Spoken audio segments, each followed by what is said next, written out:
The farmhouse went to Lydia. So did the orchard, the packing barn, 38 acres of Champlain Valley soil, and every apple tree their grandfather had spent 40 years pruning into submission. Mara got the train car. Mr. Bellows read that part twice, perhaps because no one at the conference table reacted the first time. "To my granddaughter Mara Elise Reed," he repeated, one finger holding his place on the page, "I leave the 1947 steel railway baggage car situated on the private orchard spur, together with its ordinary contents."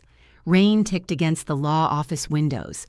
Lydia sat very still beside Mara, both hands around a paper cup she had not touched.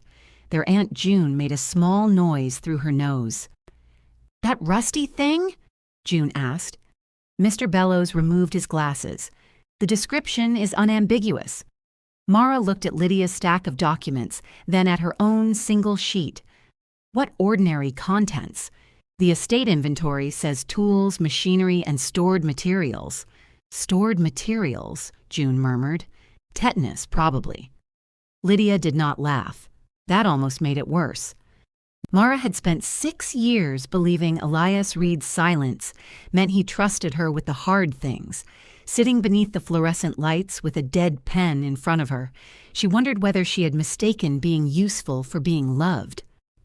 Mr. Bellows moved on to a checking account too small to change anyone's life, an old truck assigned to the estate, and instructions for several charitable donations. Mara heard none of it clearly. She could see the baggage car as it had looked all summer through the packing shed window, streaked rivets, clouded glass, weeds high around its wheels.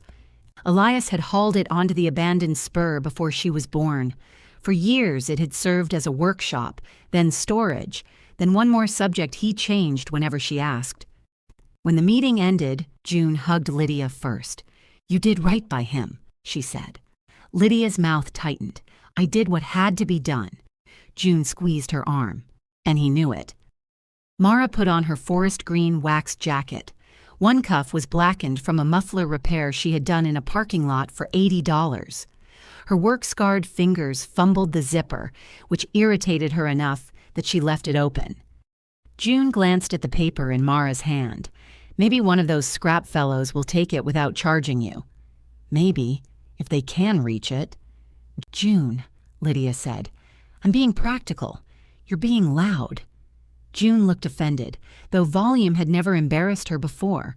She gathered her purse and left with the ceremonial dignity of someone withdrawing from a dispute she had started. Mr. Bellows asked the sisters to stay. He slid another document across the table, this one a site diagram showing the orchard spur and the baggage car in a red rectangle. "The car is Mara's personal property," he said. "The ground beneath it is part of Lydia's inheritance. Mara has reasonable access to inspect and remove it." "How reasonable?" Lydia asked. "That depends on both of you behaving reasonably." Lydia gave him a tired look.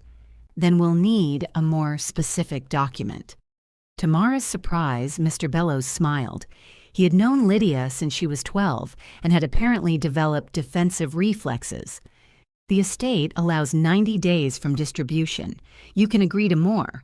The orchard sale won't allow more." Mara turned toward her. "What orchard sale?" Lydia picked up her cup, discovered the coffee had gone cold, and set it down again. "Cal Brenner made an offer. You're selling." "I'm considering an offer.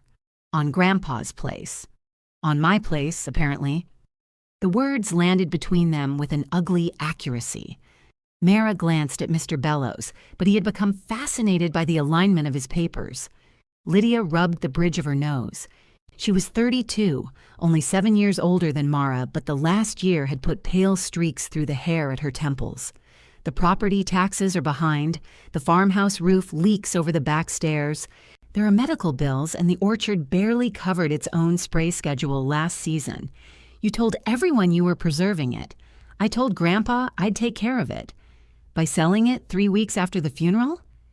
Lydia's chair scraped back. "Do you want the mortgage too? Because I can ask Mr. Bellows if we're allowed to trade." Mara looked at her one-page inheritance. Mr. Bellows cleared his throat. The buyer's preliminary terms require removal of abandoned equipment from the freight edge. It isn't abandoned now, Mara said. No, Lydia said. Now it's yours. Outside, the rain had turned the courthouse steps dark. Lydia stood under the awning while Mara tugged on her charcoal knit cap. Across the street, a man fought with an umbrella that kept turning inside out.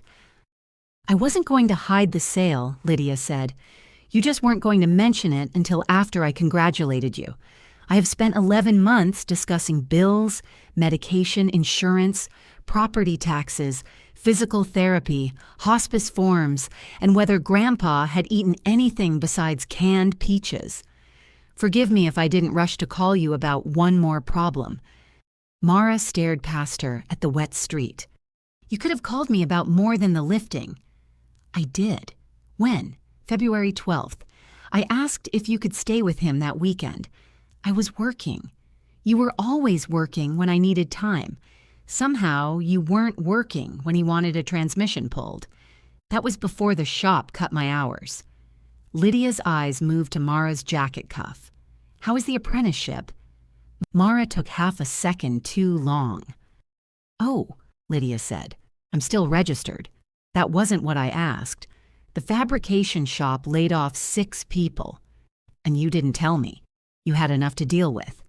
Lydia gave one short laugh without humor. That line sounds familiar. The rain drummed on the awning. Mara wanted to say she had visited whenever Elias asked. She wanted to list the handrail she welded beside his porch, the generator she rebuilt during the January outage, the nights she drove 40 minutes after work because he insisted a belt was slipping in the cider press. The list sounded smaller now. Machines waited without getting frightened. Machines did not need help in the bathroom. When does Brenner want the car gone? She asked. Before closing. If inspection goes well, late December. Mr. Bellows said 90 days. I'm not contesting your access. I'm telling you the buyer won't close with a 77-year-old steel box sitting on a disconnected rail spur. It's a baggage car. It has raccoons. You don't know that. I saw one go in. Maybe he's the conductor. Lydia almost smiled. The expression appeared and disappeared so quickly, Mara might have imagined it. I'm serious, Lydia said. I can't pay to move it. I can't insure you to work on it. And if it's still there when the sale has to close, Brenner's contractor will cut it up. You already asked him? I asked what removal would cost, before I knew it was mine, before either of us knew. Back when it was simply another thing Grandpa refused to deal with. Mara folded the site diagram and put it into her jacket pocket. I want the keys. There aren't any. Then I want access today. Take it. The lane isn't locked. Lydia stepped into the rain and hurried toward her Subaru. Mara watched her go, angry at the car for having good tires. Her own pickup started on the 3rd try. The heater coughed air that smelled faintly of maple syrup and remained cold until she reached the county road. She drove north instead of returning to the room she rented above the laundromat. There was nothing there except a narrow bed, a hot plate, 2 loads of somebody else's clothes thumping below her floor, and an email she had been avoiding from the apprenticeship coordinator. Continued placement is the apprentice's responsibility during any period of employer separation. Employer separation sounded civilized. The shop foreman had stood beside her locker and said, "Don't make me feel worse, Reed. Take your hood." Elias would have told her to call 3 shops before lunch. He would not have asked how it felt. This had once seemed like respect. The reed orchard lay outside Riverton, where the valley flattened between low hills. By the time Mara turned onto the service lane, the rain had softened to a gray mist. Bare apple branches made black rows against the sky.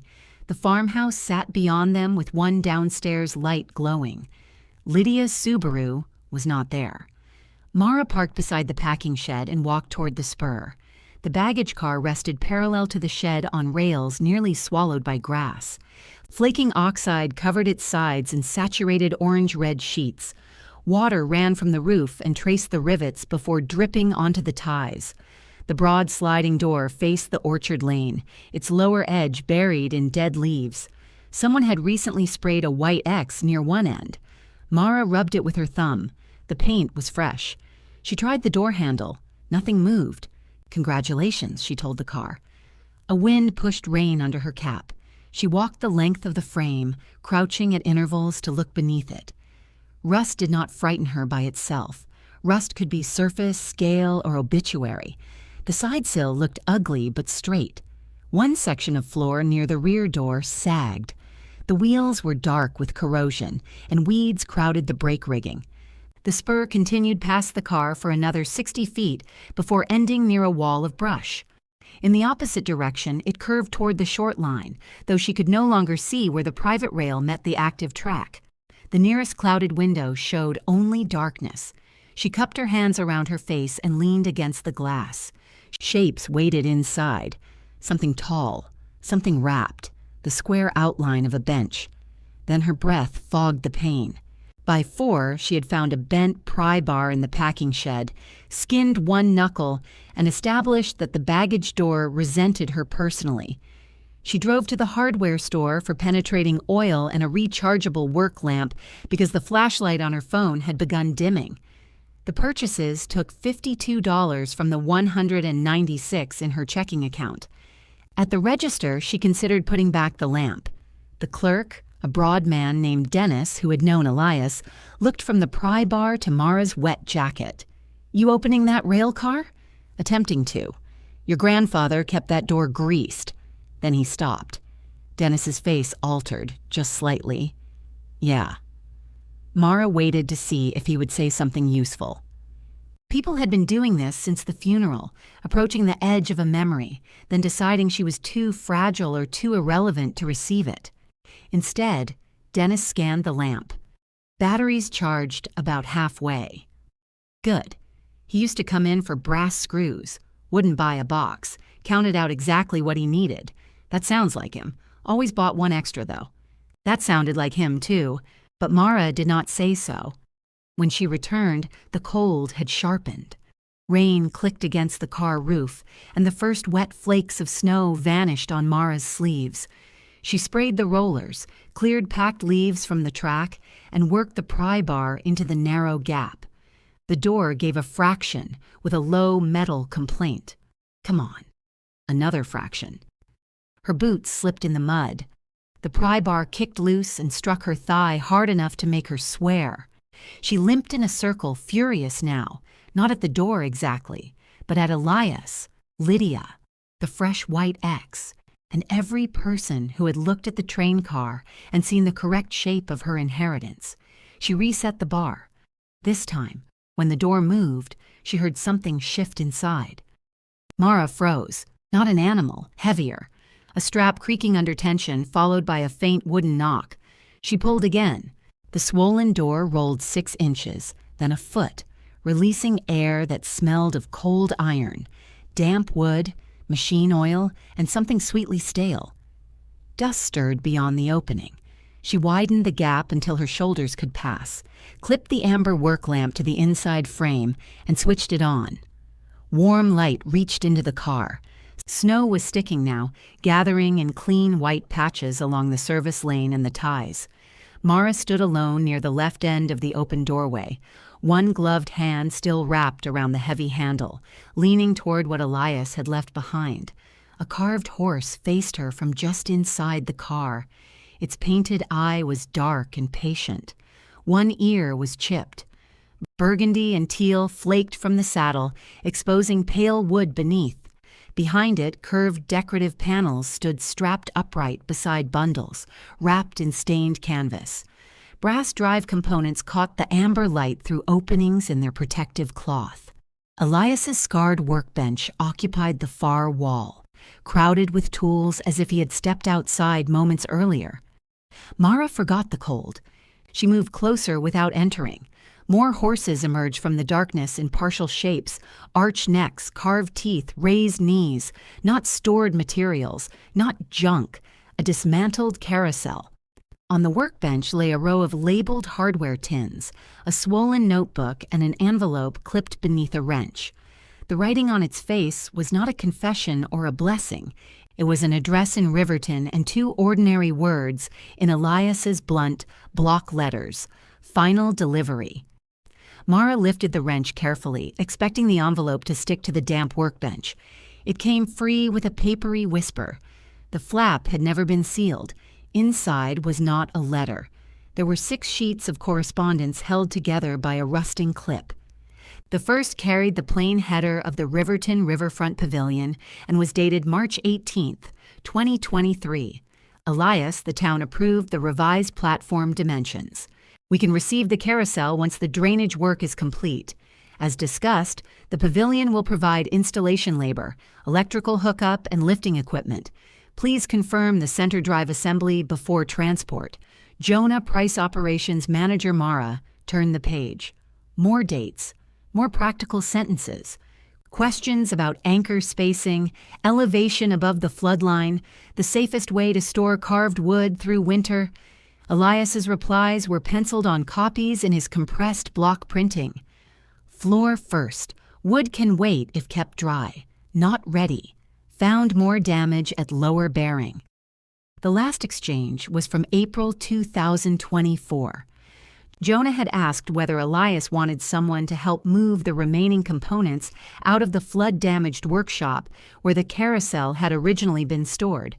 Elias had written beneath it, "Already loaded. Do not send a crew. Delivery is my responsibility." His responsibility had apparently survived him. Mara tucked the papers back into the envelope and set it on the driest corner of the bench. She unclipped the work lamp and moved it farther inside. The rechargeable light threw long amber shapes across the steel walls. The carousel horse nearest the door stood on a padded cradle, bolted to the floor. Up close, it looked less romantic. A split ran from the base of its neck beneath the chipped ear. Damp had lifted a thin curl of paint along the saddle blanket, and a dark stain spread over one flank where the protective canvas had slipped. Mara touched the cradle, not the horse. It held firm. Elias had strapped every large component against movement with the thoroughness of a man preparing for transport. Curved panels were separated by felt and plywood. Brass parts sat in fitted wooden boxes, their lids screwed down. A center pole section lay along the opposite wall beneath oilcloth. The damp had entered from above and near the rear door, but the cargo had not simply been thrown inside. He had been close enough to leaving that he had packed. That made the stopped work feel different. Mara stepped around a bucket positioned beneath a roof leak. The floor flexed under her right boot. She shifted her weight back immediately. The steel beneath the worn boards gave a faint crunch. Great. She crouched and aimed the lamp along the floor edge. A section near the door had gone dark and fibrous from repeated wetting. Below it, the metal subfloor showed scaling. She could not see the crossmember without crawling under the car, and she had enough sense not to do that alone in failing light. A sound outside made her turn. Headlights swung across the packing shed, then vanished. A car door closed. "Mara!" Lydia's voice traveled sharply in the cold. "In here. You should not be in there. You gave me access.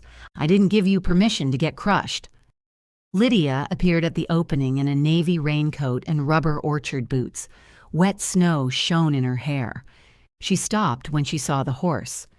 For several seconds, neither sister said anything. Lydia's gaze moved from the carved figure to the panels, the strapped machinery, and Elias's workbench. The annoyance drained from her face, leaving something more guarded. "What is all this?" "The Riverton carousel. The one by the river? You knew about it?" "I knew Grandpa worked on it years ago. Before the flood, I think." Lydia leaned toward the doorway but did not step up. "I thought it was still in storage downtown. Most of it's here. Why?" He was restoring it. He could barely walk from the kitchen to the porch. The letters start last year. Last year, he could barely walk from the kitchen to the porch. Mara heard the accusation under the fact. Maybe he did the loading before he got worse. With whose help? I don't know. Lydia folded her arms against the cold. "I drove him to every appointment. I ordered his prescriptions. I took his garbage out because he wouldn't let the home health aide touch anything in the shop. He never once said there was an entire carnival ride behind the packing shed. It's a carousel. Thank you, Mara. That changes everything. It changes what's inside. It doesn't change where it is.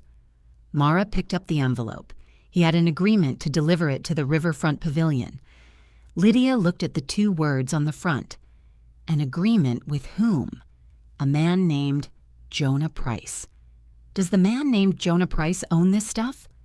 Probably the town or whoever operates the pavilion. Then they can remove it. He told them delivery was his responsibility. He's dead. The bluntness struck the steel walls and seemed to remain there. Lydia looked away first.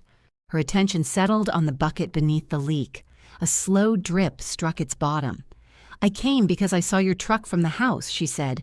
The temperature's dropping. I didn't know if you had heat. I don't. There's a propane heater in the packing shed. Open flame inside an old car full of wood and oily cloth. I wasn't suggesting you put it under the horse. I'm leaving soon. Lydia nodded, then pointed at the nearest floor section. That board moved when you walked over it. I noticed. After you walked over it. That's traditionally when people notice floor movement. Do you have to joke whenever you've done something dangerous? Only when you're there to narrate it. Lydia's mouth pulled tight. She stepped back into the lane and hugged her raincoat closed. For a moment, she looked very small beside the baggage car, though Mara could remember no time in her life when Lydia had seemed small. The estate liability policy expires at the end of the month, Lydia said. I'll look into insurance. With what money? Mara busied herself aligning the papers in the envelope. Lydia looked at her jacket cuff again. How bad is it? What? The layoff. Temporary. You said 6 people. 6 people can be temporarily laid off. Can you pay rent? Yes. It was true for another 12 days. Lydia rubbed melting snow from one eyebrow. I can't finance this. I didn't ask. You will. I won't. You always wait until there's no reasonable option, then act insulted when someone offers the unreasonable one. Mara stepped down from the car. The drop jarred her bruised thigh. And you decide what everyone's going to do before they have a chance to disappoint you. At least that way I'm prepared. They faced each other in the wet snow. Behind Lydia, the farmhouse light glowed through the orchard rows. Mara held out the correspondence. Read it. I believe you. That isn't the same thing. No, it isn't. Lydia made no move to take the envelope. Call the pavilion. If they want their carousel, tell them to come get it. That clears the car, and then you can sell the shell for scrap. Mara glanced back at the horse, its raised knee casting a curved shadow across its body. Maybe. Lydia exhaled, already hearing the answer beneath the word. Lock the door when you leave. There's no lock. Then close it. It took me 4 hours to open. Mara, I'll cover the doorway. With what? Mara looked toward the packing shed. Lydia closed her eyes briefly. There are 2 blue tarps on the shelf beside the sprayer parts. Don't use the green one. It belongs over the cider press. You're selling the cider press. It can still rust before closing. Lydia walked back toward her car. Halfway there, she turned. He stopped sleeping in the house in June, she said. Not every night. Just sometimes. I'd find him in the packing shed in the morning, and he'd claim he was checking for mice. Mara waited. I thought he was confused. Was he? I don't know. Lydia's face hardened as if she regretted offering even that much. Close the car. After she left, Mara stood in the lane, listening to the rain hiss into snow. She covered the open doorway with a blue tarp, securing it to the exterior grab irons without placing any weight on the damaged floor. The horse disappeared behind plastic. She carried the correspondence and swollen notebook to her pickup, then went back for the lamp. At the doorway, she hesitated. Don't go anywhere, she told the carousel. The remark sounded foolish as soon as it left her mouth. Still, she pulled the tarp snug before driving away. The laundromat was busiest on Thursday nights. Heat and detergent rose through the floor of Mara's rented room, while dryers vibrated beneath her bed. She spread the pavilion correspondence on a bath towel and used 2 soup cans to keep the curled pages flat. The notebook resisted opening. Water had swollen its lower edge, fusing several pages. Mara set it near the radiator, then moved it farther away. Drying too quickly could do as much damage as damp. Elias had taught her that when she was 16 and impatient to salvage a wooden machinist's chest. "Wood moves," he had said. "Everything moves, not after you ruin it." The memory arrived in his voice so clearly that Mara looked toward the empty chair beside the hot plate. She found Jonah Price's number on the Pavilion website. Her thumb hovered over it. It was after 7.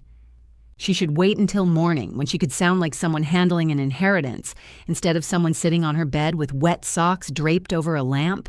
She pressed call. A man answered on the 4th ring. "Price. Is this Jonah Price?" "Depends who's asking." Mara Reed. Silence. Not confusion, recognition. "Elias's granddaughter?" he asked. "Yes." Another silence, softer this time. "I heard about your grandfather. I sent a card to the farmhouse. My sister handles the house. How are you both doing?" Mara glanced at the overdue rent notice tucked beneath a cereal box. "I found the carousel." The dryers below her changed cycle with a collective thump. Jonah let out a breath. "You found it where?" "In the baggage car on his orchard spur." "He loaded it?" "Most of it, I think. He told me he had secured the pieces, but Elias could use the word secured to mean anything from tied down to hidden from the federal government." Despite herself, Mara smiled. "They're tied down. Is the machinery there? Brass center hub, lower bearing housing, governor linkage. I saw wrapped brass components. I haven't opened the boxes. Don't. If there's moisture, I know."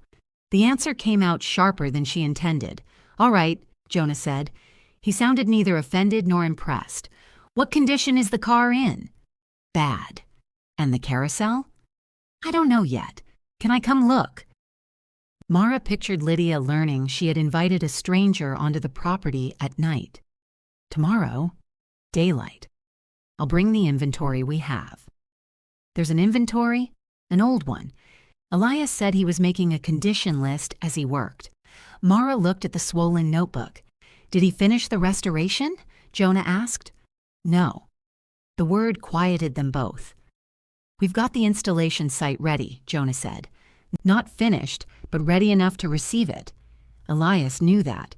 He also knew the car was falling apart. "What do you mean?" "The floor's damaged. Roof leaks. Door hardware is half seized. The spur looks disconnected." Jonah was silent long enough that Mara could hear him moving, perhaps sitting down. "Mara," he said, "we can organize people for unloading and pavilion assembly. We have electrical service and lifting equipment, but the board spent the transport reserve repairing the flood wall. We don't have the money to recover a railcar from private property, so you can't pick it up. I'm sorry." Mara looked at Elias's correspondence, at "not ready" pressed so hard into the paper that the pencil had nearly torn through. "If I get the cargo to Riverton," she said, "can you receive it?" "Yes." "No committee meeting? No 6-month approval?" "The agreement still stands. The site was built for it." She pulled her knees up and rested her forehead against them.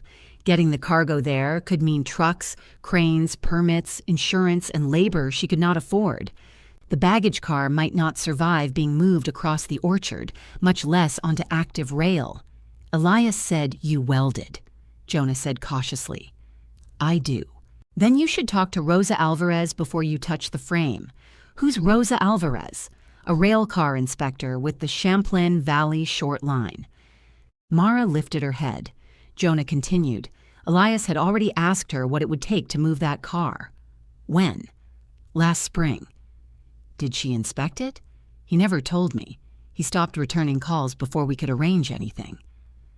Mara stared at the damp notebook and felt the shape of the burden change again. Elias had not merely stored the carousel in the car.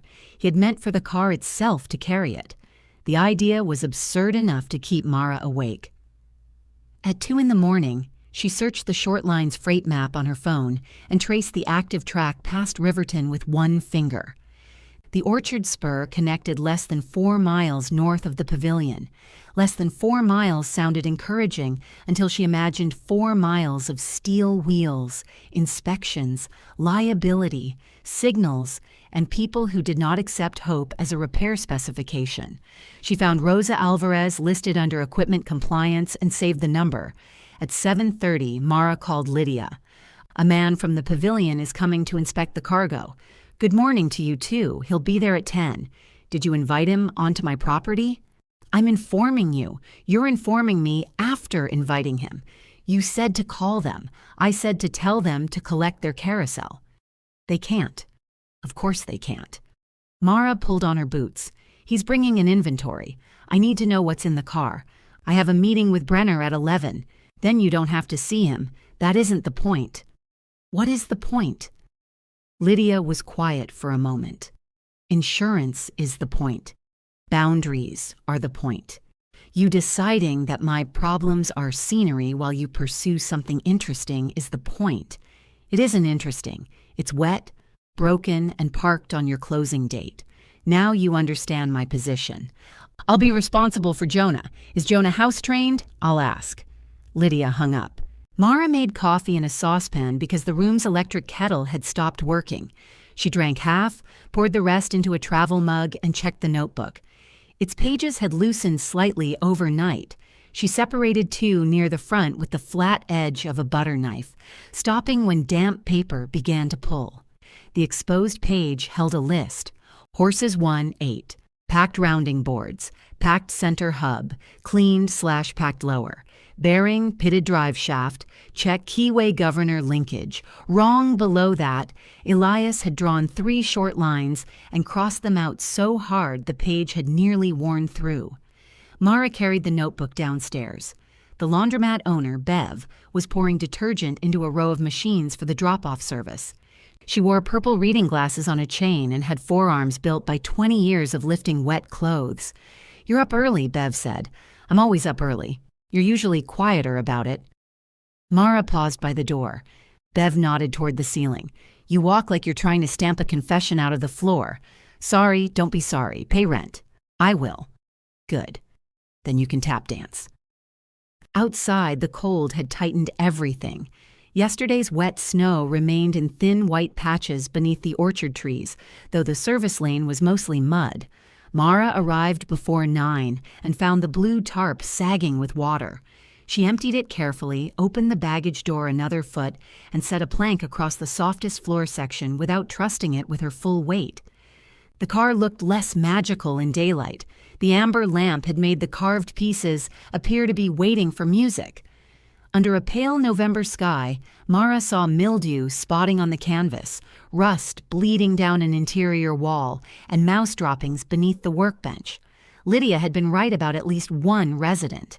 Mara photographed every visible component before touching anything. She numbered positions in a notebook of her own, sketching the car from above. The cargo occupied the center and right side beyond the broad doorway, leaving a narrow aisle along the left wall. 4 carved horses stood in individual cradles. 2 more lay wrapped horizontally beneath the curved panels. Boxes marked with Elias's abbreviations were secured low near the center of the car. She was trying to read CHB or CMB on one box when tires sounded on the lane. Jonah Price arrived in a white utility van that had once belonged to the town and still showed a pale rectangle where a seal had been removed. He climbed out carrying a flat plastic case and 2 cups of coffee. He appeared to be in his late 40s, with close-cropped silver hair and a brown canvas coat polished at the elbows. He looked first at the Railcar, then at Mara. "I brought one black and one with cream," he said. "I didn't know which kind you take." "Either." "That's not an answer." "Black." He handed it over. "Good. Cream is mine." No solemn handshake, no expression arranged for bereavement. Mara appreciated him immediately and distrusted the feeling. Jonah stopped a few feet from the opening. He really loaded it. "You sound surprised." Elias regarded asking for help as a symptom of poor planning. That sounds like him. It was infuriating. That also sounds like him. Jonah opened the plastic case on the hood of Mara's pickup. Inside were photocopied drawings, an inventory from the carousel's original storage, photographs sealed in plastic sleeves, and a site plan for the pavilion. The carousel had been built around 1910 for a lakeside resort, moved twice, and reduced from 12 horses to 8 after years of repairs and losses. The pavilion acquired it from a shuttered dance hall, intending to restore it as a working piece of regional history.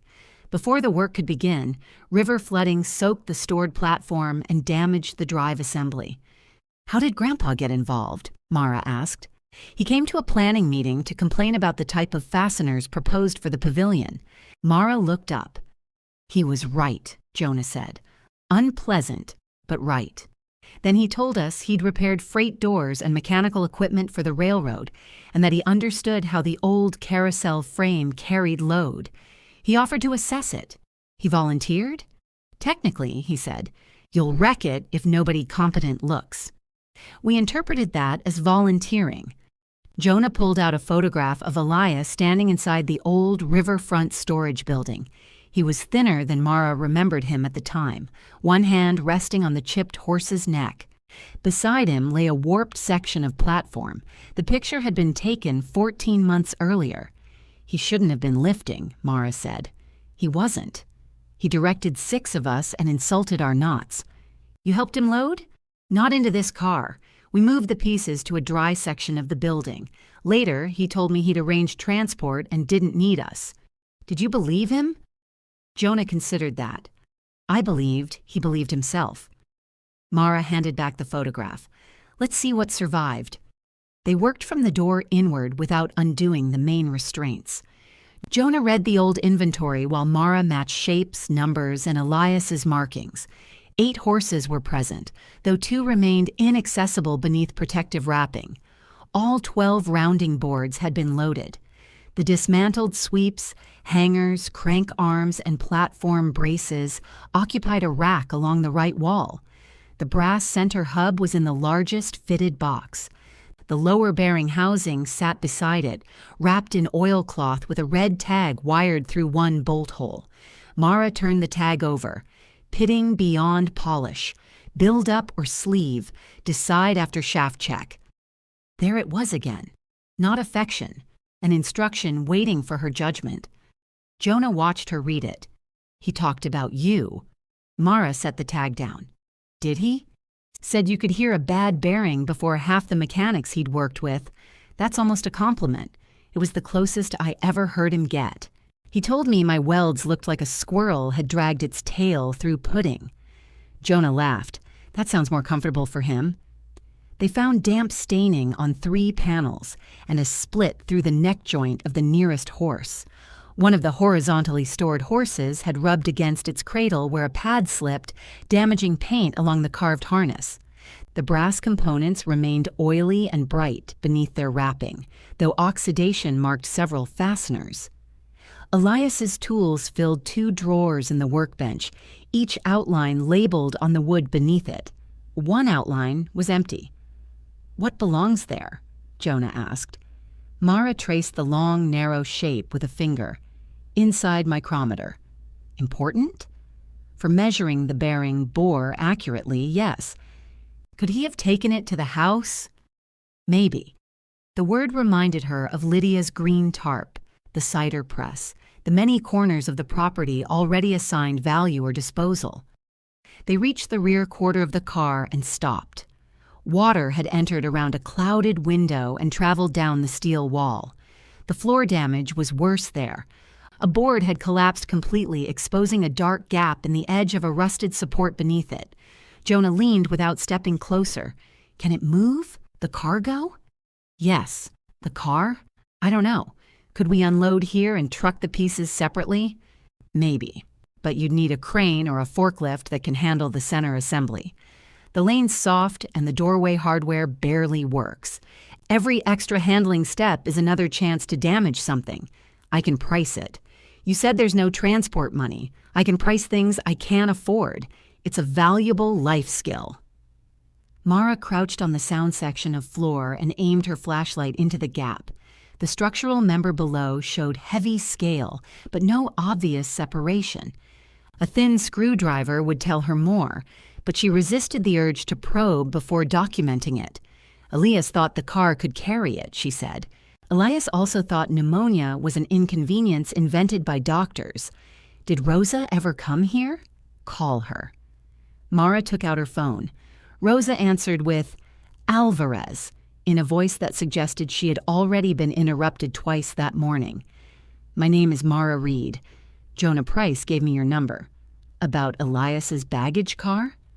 The immediate recognition made Mara straighten. "Yes. Is he finally letting someone inspect it?" Mara looked at Jonah. "My grandfather died last month." There was a pause. "I'm sorry," Rosa said, and the impatience left her voice. "I hadn't heard. He left me the car. The Riverton carousel is loaded inside." "He loaded the carousel into that thing?" "Apparently." Rosa said something in Spanish too low for Mara to catch. "I need to know whether it can be moved," Mara continued. "That depends on whether the frame deteriorated as badly as I told him it would. You inspected it?" "I looked at the exterior in May. Elias wouldn't authorize lifting boards or opening the brake housings, said he'd call when he was ready. He didn't. No, he did not." "Can you come back?" Rosa was quiet long enough for Mara to hear papers shifting.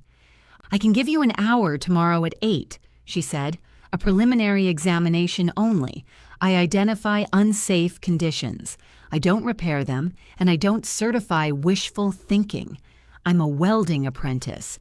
"Then you should already know wishful thinking has poor tensile strength." Jonah covered a smile with his coffee cup. "What will it cost?" Mara asked. $200 for the visit." Mara looked through the open doorway at the chipped horse, the wrapped brass, and the red repair tag in Elias's handwriting. Her rent was due in 12 days. "I'll have it," she said. Jonah lowered his coffee. "You don't have to pay for an inspection of our property. It's my car, containing our property, and sitting on my sister's property. We can keep going if you want. I have a maintenance account. You have a flood wall. The flood wall is paid for, and your transport reserve isn't." Jonah studied her for a second. Elias did the same thing. What thing?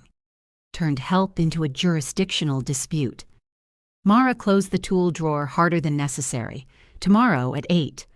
He did not argue again, which annoyed her almost as much as if he had.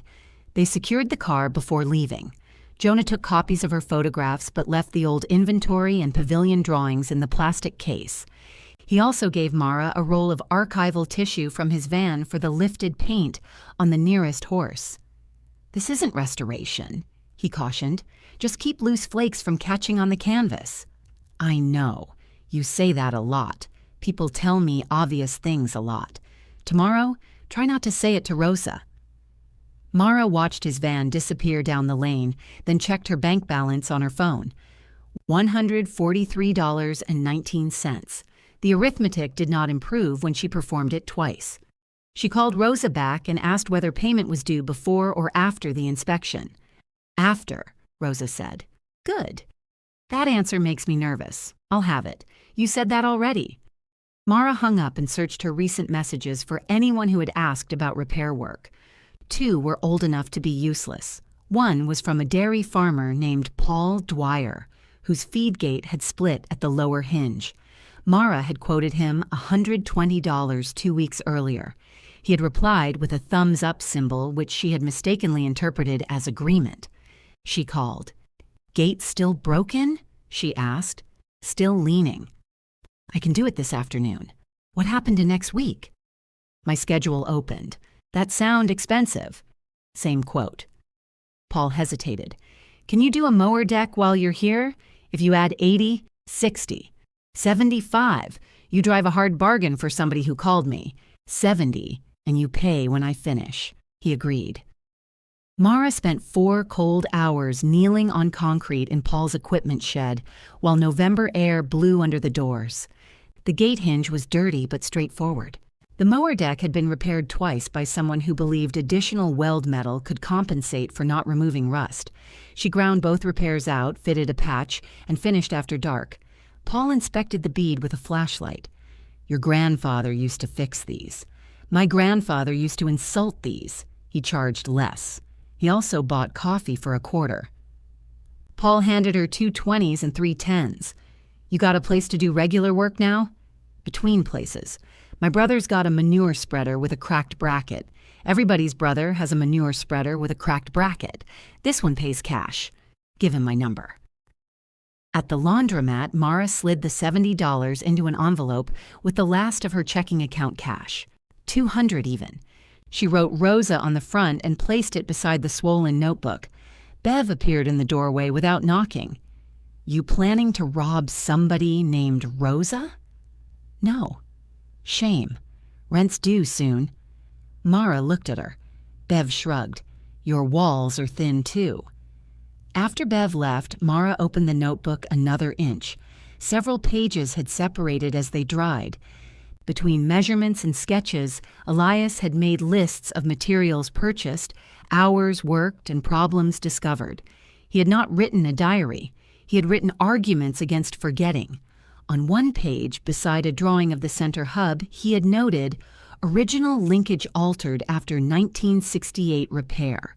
Arm length in storage inventory is wrong. Do not copy." Below that, "M will see why." Mara read the initial several times. It could mean anything. Measure, modification. Maybe. It could even be the start of a word Elias never finished. Still, she touched the indentation left by his pencil. At 7:50 the next morning, a red service truck backed down the orchard lane. Rosa Alvarez stepped out before the engine had fully quieted. She was perhaps 50, compact and broad-shouldered, with iron gray hair braided through the back of a navy cap. She wore insulated coveralls beneath a high-visibility jacket and carried a hard case in one hand. Her first glance took in the baggage car, Mara's pickup, the packing shed, and the plank bridging the damaged boards. Her second settled on Mara. "You're the welder? Apprentice? Good correction." Jonah had arrived 10 minutes earlier with the pavilion drawings. He offered Rosa coffee. "No." "Breakfast sandwich?" "No." "Cheerful conversation?" Rosa looked at him. "You knew not to ask that one." Lydia came down the service lane from the farmhouse, fastening a quilted vest over a gray sweater. She had changed from rubber boots into leather ones, inappropriate for mud, which told Mara she planned to leave soon. "I have 40 minutes, Lydia said. "I have an hour," Rosa replied. "You can use whichever amount belongs to you." Mara looked away so neither woman would see her smile. Introductions lasted less than a minute. Rosa asked who owned the car, who owned the land, who owned the cargo, and who was requesting the assessment. Each answer pointed to a different person. "Wonderful," Rosa said. "Nothing improves machinery like divided responsibility." She began outside. Mara followed with a notebook while Jonah held the end of a measuring tape and Lydia watched from beside the shed. Rosa photographed the car from all 4 corners. She scraped loose scale from the side sill, checked visible welds, measured wheel flanges, and struck sections of the frame with a small hammer, listening to each return. At one point, she lay on a rolling board beneath the car with a flashlight and ultrasonic thickness gauge. Mara crouched nearby, resisting the urge to ask what every silence meant. Rosa emerged with rust flakes on one shoulder. "The center sill is better than it looks," she said. Mara exhaled. "I didn't say good. You said better. Better than collapsed is a large category." Rosa opened her hard case and changed probes. Localized section loss near the rear crossbearer. Floor support is compromised below the water entry. Brake rigging is heavily corroded. One hanger is bent, and the handbrake chain is frozen. Both door rollers need service. One may need replacement. "Can it be repaired?" Mara asked. "Everything can be repaired if you have money, time, and no competing obligations." "We have competing obligations," Lydia said. Rosa looked toward her. "Then write them down. Steel doesn't care, but people forget." Inside, Rosa tested each floor section before stepping on it. She rejected Mara's loose plank, found 2 sound timbers in the packing shed, and showed her how to crib the weakened area without transferring weight to the damaged bearer.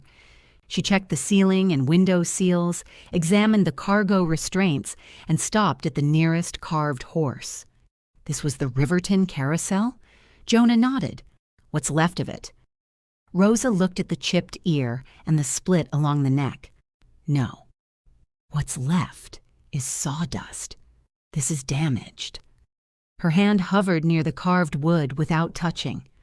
Elias asked me about moving this car in May, she said. You told me he wouldn't let you inspect it properly, Mara said. He wanted an answer without giving me access. I told him fortune-telling costs extra. What did he say? That he had someone who could handle the floor and door work if I identified the limits. Mara's pencil stopped. Did he say who? No. Lydia gave a soft, humorless sound from the doorway. He probably meant himself. Rosa glanced at the cane hooks mounted beneath Elias's workbench. One still held the rubber tip impression from where a cane had rested. No, she said, he did not. She moved on before either sister could answer. The inspection continued to the wheels and bearings. Rosa removed one cover, collected a grease sample, and found contamination but no obvious metal fragments. She would not judge the journal surfaces until they were cleaned. She tested the coupler movement, then walked the spur toward the short line connection with Mara and Jonah behind her. The rails vanished under weeds beyond the packing shed. Fallen branches lay across the track. At the neglected switch, mud packed the mechanism and rust filmed the points. The active short line was visible through bare brush, its rails brighter than those beneath their boots. Rosa stopped 10 feet from the connection. Don't touch anything past this marker without authorization from the short line, she said. Mara looked at the distance between the stranded baggage car and the active track. It was perhaps 200 yards. Yesterday, 4 miles had seemed like the problem. Now 200 yards looked worse. The switch can be restored, Rosa said, but it needs cleaning, measurement, and inspection. The point alignment is questionable. At minimum, replace several rotten ties on the private side and clear the flangeways. Can I do that? Mara asked. Some of it. Not alone. Jonah pushed his hands into his coat pockets. Suppose the car passes after repair. Would the short line move it? Suppose it passes. Then we discuss a controlled transfer plan, speed restriction, crew, and insurance. I will not build a move around a car that cannot yet stop. Lydia checked her phone. What kind of time are we talking about? Rosa looked at Mara. For one person with limited funds. She has until December 20th, Lydia said. Mara turned. You said late December. The closing date came through last night. You didn't mention that this morning. I'm mentioning it now. While an inspector is standing here, so I can't react. You're reacting. Jonah took one careful step away from them. Rosa did not. December 20th is 5 weeks. 41 days, Mara said. 5 weeks sounds less encouraging, doesn't it? Can it be done? Rosa folded her arms. Not if you keep asking questions that require lies. They returned to the baggage car. Rosa stood at Elias's workbench and wrote a preliminary list on a 3-part inspection form. The pen made firm marks through every copy. Temporary weather enclosure. Remove and replace failed floor sections. Repair rear crossbearer to an approved procedure.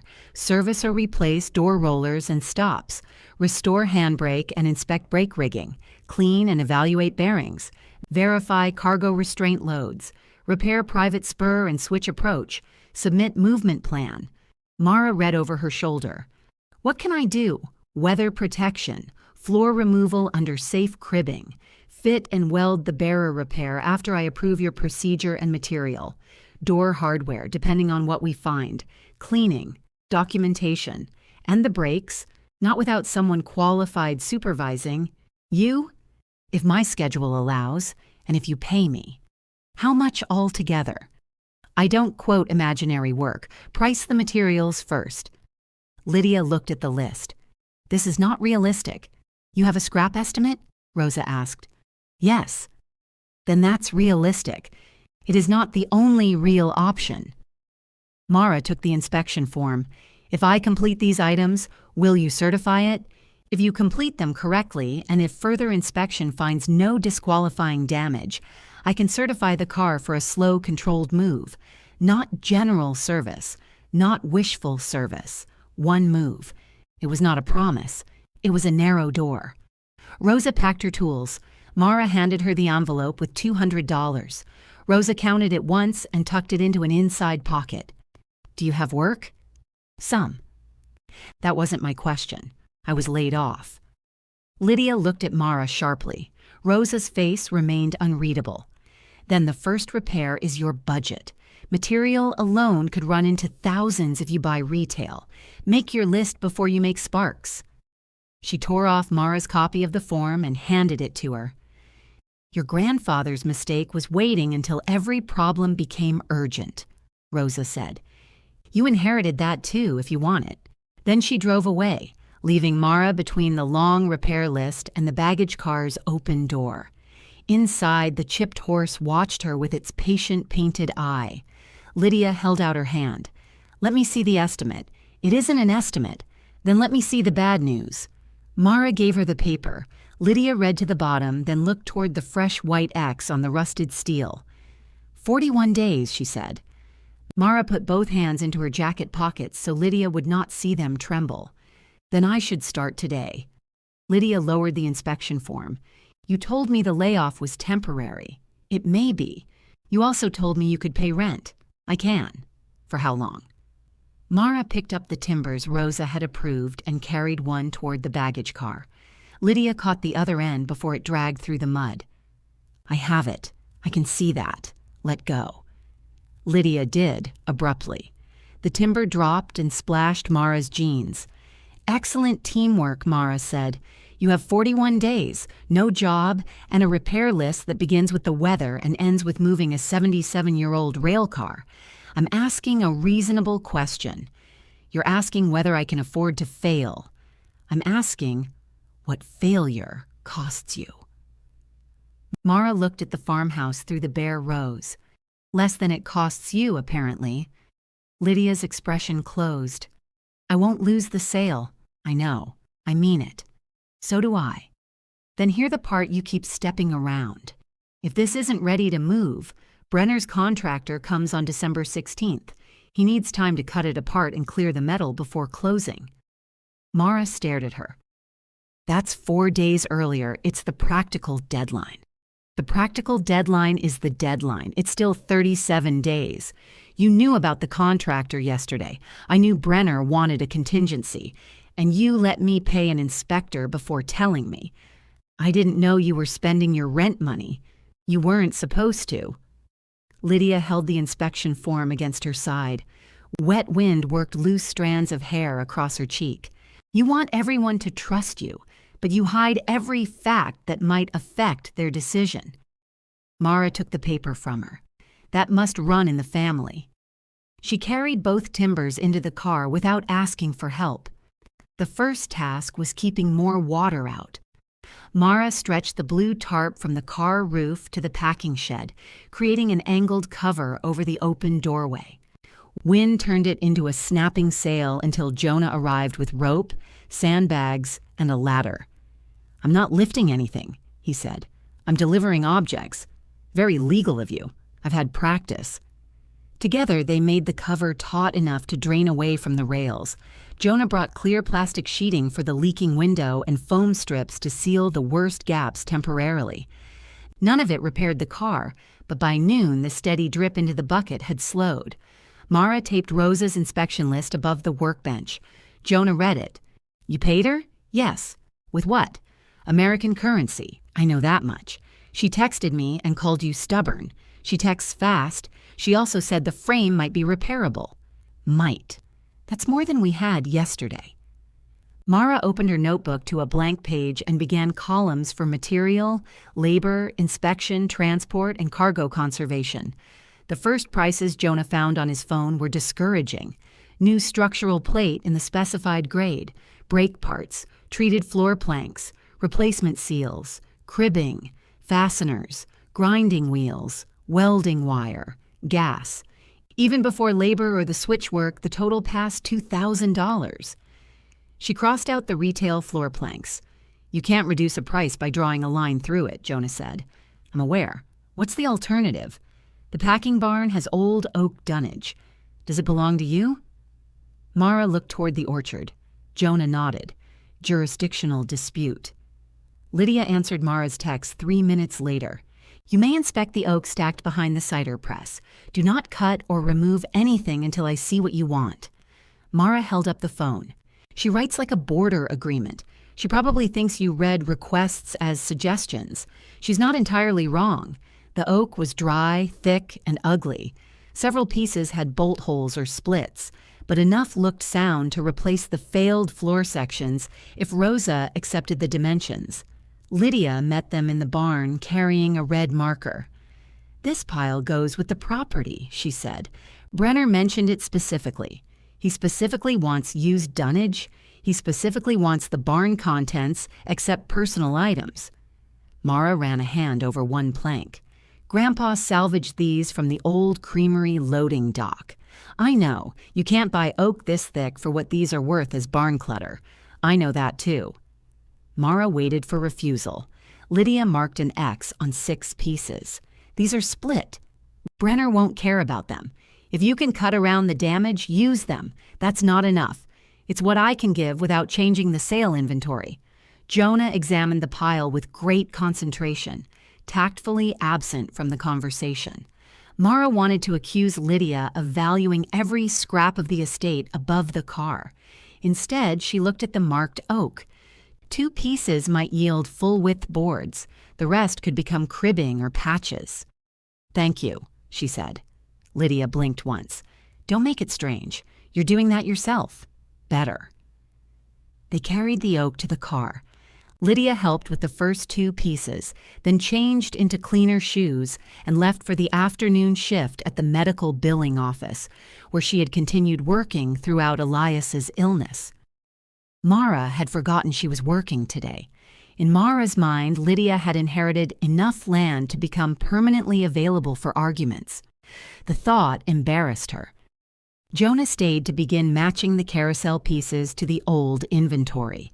He called out numbers while Mara wrote conditions: stable, damp staining, lifted paint, split joint, surface oxidation, wrapping intact. They did not unwrap the inaccessible horses. Every 10 minutes, Mara checked the temporary cover as if attention could improve it.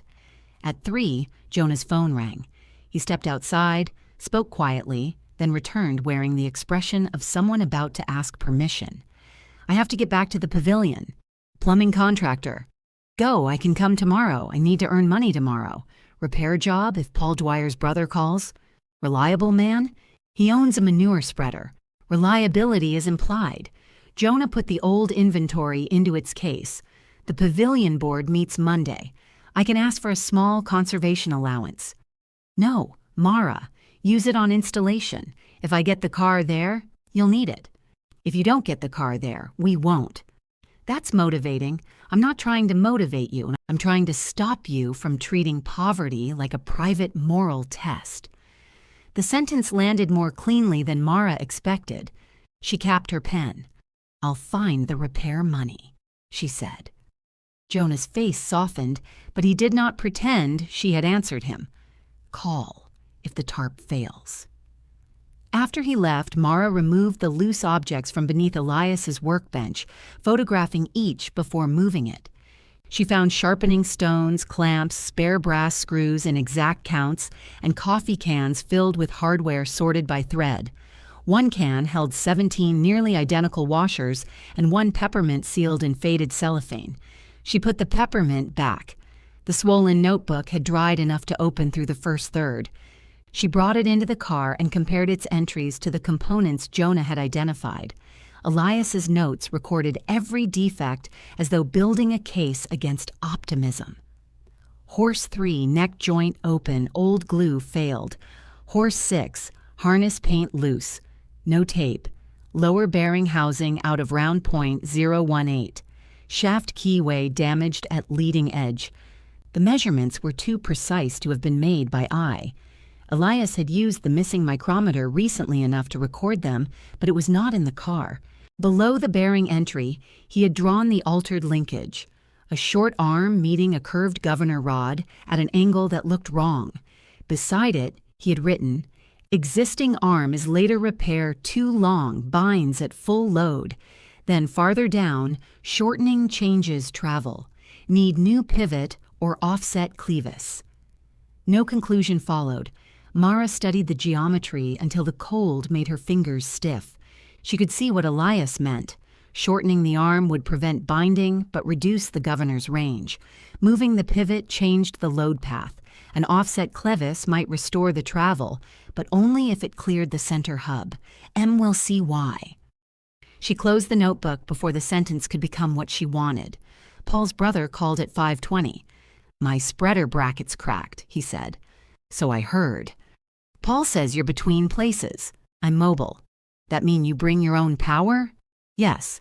"And you take 80? It means I take 120. He laughed. "Paul said you were trouble." Paul paid $70 for 2 jobs and complained about my grandfather's prices. 85, 110, 95, and I've got some steel plate you can look through. "What grade?" "Don't know." "Came off a highway plow frame." "Thickness?" "1/2 inch, maybe 3/8." Mara glanced at Rosa's list. Used steel with unknown composition could not go into a certified structural repair, but it might serve for cribbing plates, temporary supports, or fabrication tables. 100, she said, and I choose what I can use. Deal. The next 3 days acquired a rhythm that felt almost sustainable if Mara did not count the money. She repaired the spreader bracket, a cracked snowplow mount, and 2 stainless kitchen shelves for a diner in Riverton. She drove back to the orchard between jobs to check the cover and run a dehumidifier from the packing shed with Lydia's written permission. At night, she separated notebook pages, priced materials, and emailed photographs to Rosa. Rosa rejected the salvaged plow plate for structural use. "Unknown steel does not become known because it is free," she wrote. She approved 3 pieces of Lydia's oak after Mara sent measurements and close photographs. She also sent a sketch showing where temporary cribbing could support the weakened floor without loading the damaged crossbearer. On the 4th morning, Mara began removing the failed boards. Lydia had left a thermos on the baggage car step. No note. The coffee contained cream, which Mara did not take, and more sugar than any responsible adult needed. She drank it anyway. The first board came up in pieces. The second resisted every fastener, forcing Mara to cut rusted bolts from below while lying on a creeper in the cold mud. She worked slowly, marking each location and bagging the hardware. When the last rotten section lifted free, daylight entered through the exposed steel framing. The rear crossbearer was visible at last. Rust had eaten deeply along its upper flange, especially beneath the leaking wall. Mara scraped until solid metal appeared. The remaining section looked thin, but continuous. Not dead, not safe. Near the center, however, she found a previous repair hidden beneath the flooring. A short plate welded over the corroded flange. The bead was uneven, overheated at both ends, and already separating. Mara recognized the work, not Elias's, hers. She had made that weld at 19 when he told her the floor patch only needed to hold storage weight. He had stood over her shoulder, criticized her angle, and then covered it with new boards. 6 years later, the baggage car's worst structural problem carried her own handprint. Mara sat back on her heels. The repair list above the bench stirred in a draft.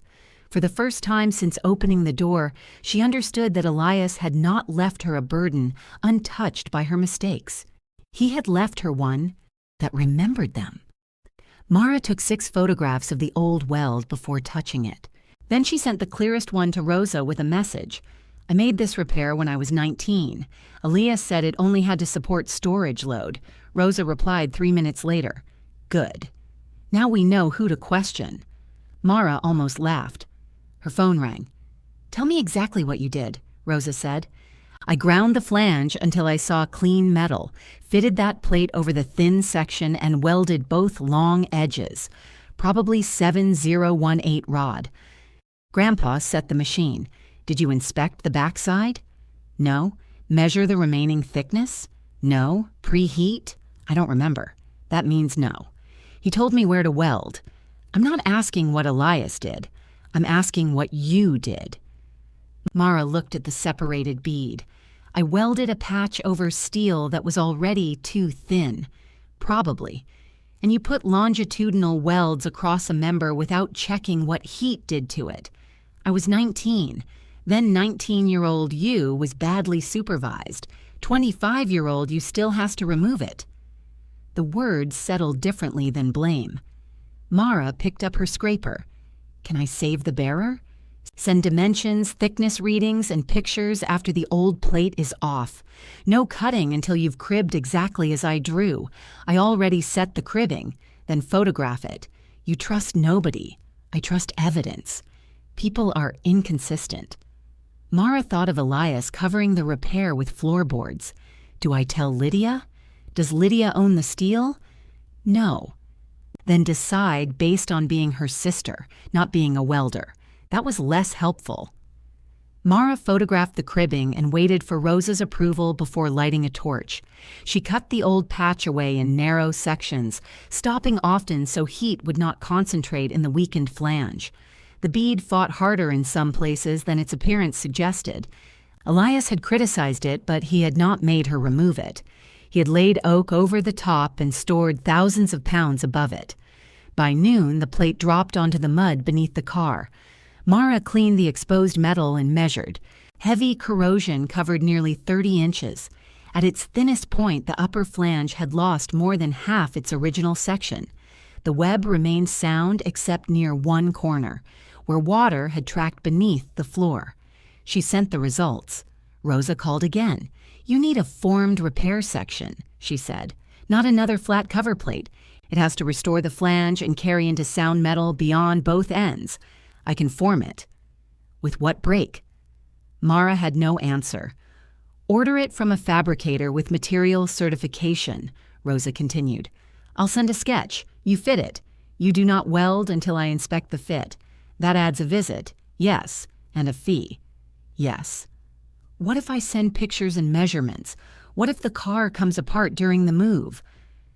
Mara leaned her head against the cold side sill. Send the sketch. Lydia found her there 20 minutes later, holding a brown paper bag and wearing the expression she reserved for conversations already going badly in her imagination. I brought soup. Is it a peace offering? It's lentil.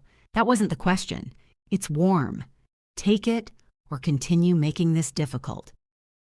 Mara crawled from beneath the car. Lydia saw the removed plate on the ground. What happened? That old repair failed. Was that here when Grandpa bought the car? No. Lydia looked closer. You did it. Mara wiped her hands on a rag. How do you know? I remember. You were furious because Grandpa wouldn't let you go to Burlington with your friends until it was finished. He told me it was fine for storage. You were down here until midnight. You brought us sandwiches. I brought him sandwiches. You took mine. You said you weren't hungry. I was always hungry. I was 26 and living on coffee. Mara remembered mustard on white bread and Lydia sitting on an overturned bucket while Elias argued with a radio weather report. Lydia nudged the plate with her boot. Did it damage the car? Not by itself. The floor leaked. The steel thinned. The patch wasn't designed for movement, but he knew that. He knew what it was for then, and later he loaded the carousel over it. Mara bent to pick up the paper bag. Heat from the soup seeped into her palms. Lydia stared at the exposed opening in the floor. He could have asked you to redo it. Yes. He could have told me any of this existed. Yes. But now you think the fact that he didn't means he trusted you. Mara looked at her. Lydia's face had gone pink from the cold. I see how you look at the notebook. You've never read it. I don't have to. Grandpa wrote measurements in the margins of his grocery lists. If he wanted to say something, he said it. Did he? Lydia gave a quick, wounded blink. He told me when he needed his pills. That isn't what I meant. It's what I mean. She walked toward the farmhouse before Mara could offer back the soup. The formed repair section cost $486. Mara called 3 shops. The first refused the small job. The second quoted $700. The third agreed to bend certified plate if she supplied Rosa's drawing and paid before fabrication. You need it when? The estimator asked. Friday. He laughed. Saturday? Tuesday, Monday, and I'll pick it up. Tuesday. Mara said yes. She paid $250 from the week's repair jobs as a deposit and promised the balance on collection. Then she drove to the laundromat and handed Bev half the rent. Bev counted it at the folding table. Where's the other half? Coming. From where? A diner owes me for shelving. How much? $180. This is less than half your rent. I have more work lined up. Does the work involve the rusty railcar you've been leaving at dawn to visit? Mara stared at her. Champlain Valley, Bev said. You can't sneeze in an orchard without 3 people hearing the variety of apple. I need 10 days. Bev pushed her purple glasses up her nose. You have 10. After that, I rent the room to somebody who walks softer. Thank you, don't thank me. It encourages generosity. Mara spent those 10 days as if every hour were collateral. She repaired Paul's brother's plow frame, replaced a corroded sink bracket at the pavilion, and welded 2 cracked cart frames for a grocery store. Jonah paid the pavilion invoice promptly and did not mention conservation allowances. At the car, she removed the damaged door roller and discovered its bearing had seized so completely that the wheel had been sliding rather than turning. She cleaned the undamaged roller, measured both shafts, and found a supplier who could machine a replacement bushing. She sealed the leaking window and replaced the worst section of roof gasket. The dehumidifier's collection tank filled more slowly each day. Jonah came after work to help catalog hardware and move undamaged small components away from the damp wall. He never touched the carved surfaces without asking. Mara showed him how to support a curved panel from beneath, rather than lift by its decorated edge. You could train volunteers, he said. I could frighten volunteers. We have several adults at the pavilion who've been asking when they can help. Not until the floor is safe. That is a sensible answer. Don't sound surprised. I'm celebrating growth. She threatened him with a roll of archival tissue. The formed section was ready Tuesday morning. It was heavy, clean-edged, and stamped with a heat number that matched the material certificate. Mara carried it to the orchard as carefully as if it were part of the carousel. Rosa arrived that afternoon for the fit inspection. Mara had already cleaned the bearer to sound metal and beveled the damaged edges, according to the approved procedure. The new section nested over the remaining web and extended 14 inches beyond the corroded area on both sides. Rosa used feeler gauges along the joint. Gap is too wide here. I can tighten it with clamps. Show me. Mara adjusted the clamps until the fit met Rosa's limit. They checked alignment with a string line and level, then marked the sequence for short alternating welds to control distortion. You tack it first, Rosa said. Remove the clamps. Check alignment again. Send me the measurements. Do not assume the tacks held it where the clamps did. I know. Rosa's eyes rested on her. Mara corrected herself. I'll check. Good. For once, Rosa did not charge for the visit. She wrote 0 on the invoice and handed it to Mara. Why? Because I was already inspecting a hopper car 6 miles away. That still took time. Don't turn everything into debt. It makes you unpleasant. Mara tucked the invoice away. Thank you. That was nearly normal. After Rosa left, Mara tacked the repair section in place. She removed the clamps. The right end lifted less than a 1/16 of an inch. Within tolerance. She measured twice, photographed the string line, and sent the results. Rosa approved the first weld sequence. Mara worked through the afternoon, alternating sides and allowing the steel to cool between passes. The fit remained true through the first half. Wind rattled the tarp. Her phone rang twice with prospective jobs. Lydia texted that Brenner's appraiser would visit the following morning and asked Mara to keep the lane clear. The light began fading. Mara should have stopped. Instead, she repositioned a clamp to close a gap near the center and finish the next sequence while the member was still warmer than the procedure allowed. The steel pulled inward. She saw the change, loosened the clamp, and convinced herself the final alternating pass would bring it back. It did not. By the time she checked the string line again, the bearer had twisted nearly a quarter inch. Worse, the formed section had drawn tight at one end and opened beyond tolerance at the other. The doorway above it no longer sat square. The sliding door caught halfway. Mara stared at the measurement. She checked it again, then a third time, changing tools as if the ruler might be vindictive. Her phone showed a message from Rosa. Mara sat on the carriage step in the dark, her gloves black with soot. $486 of certified steel was now welded into the wrong shape. She sent the photographs. Rosa called almost immediately. "Tell me you stopped." "I stopped." "When did you last check alignment?" "After the first sequence."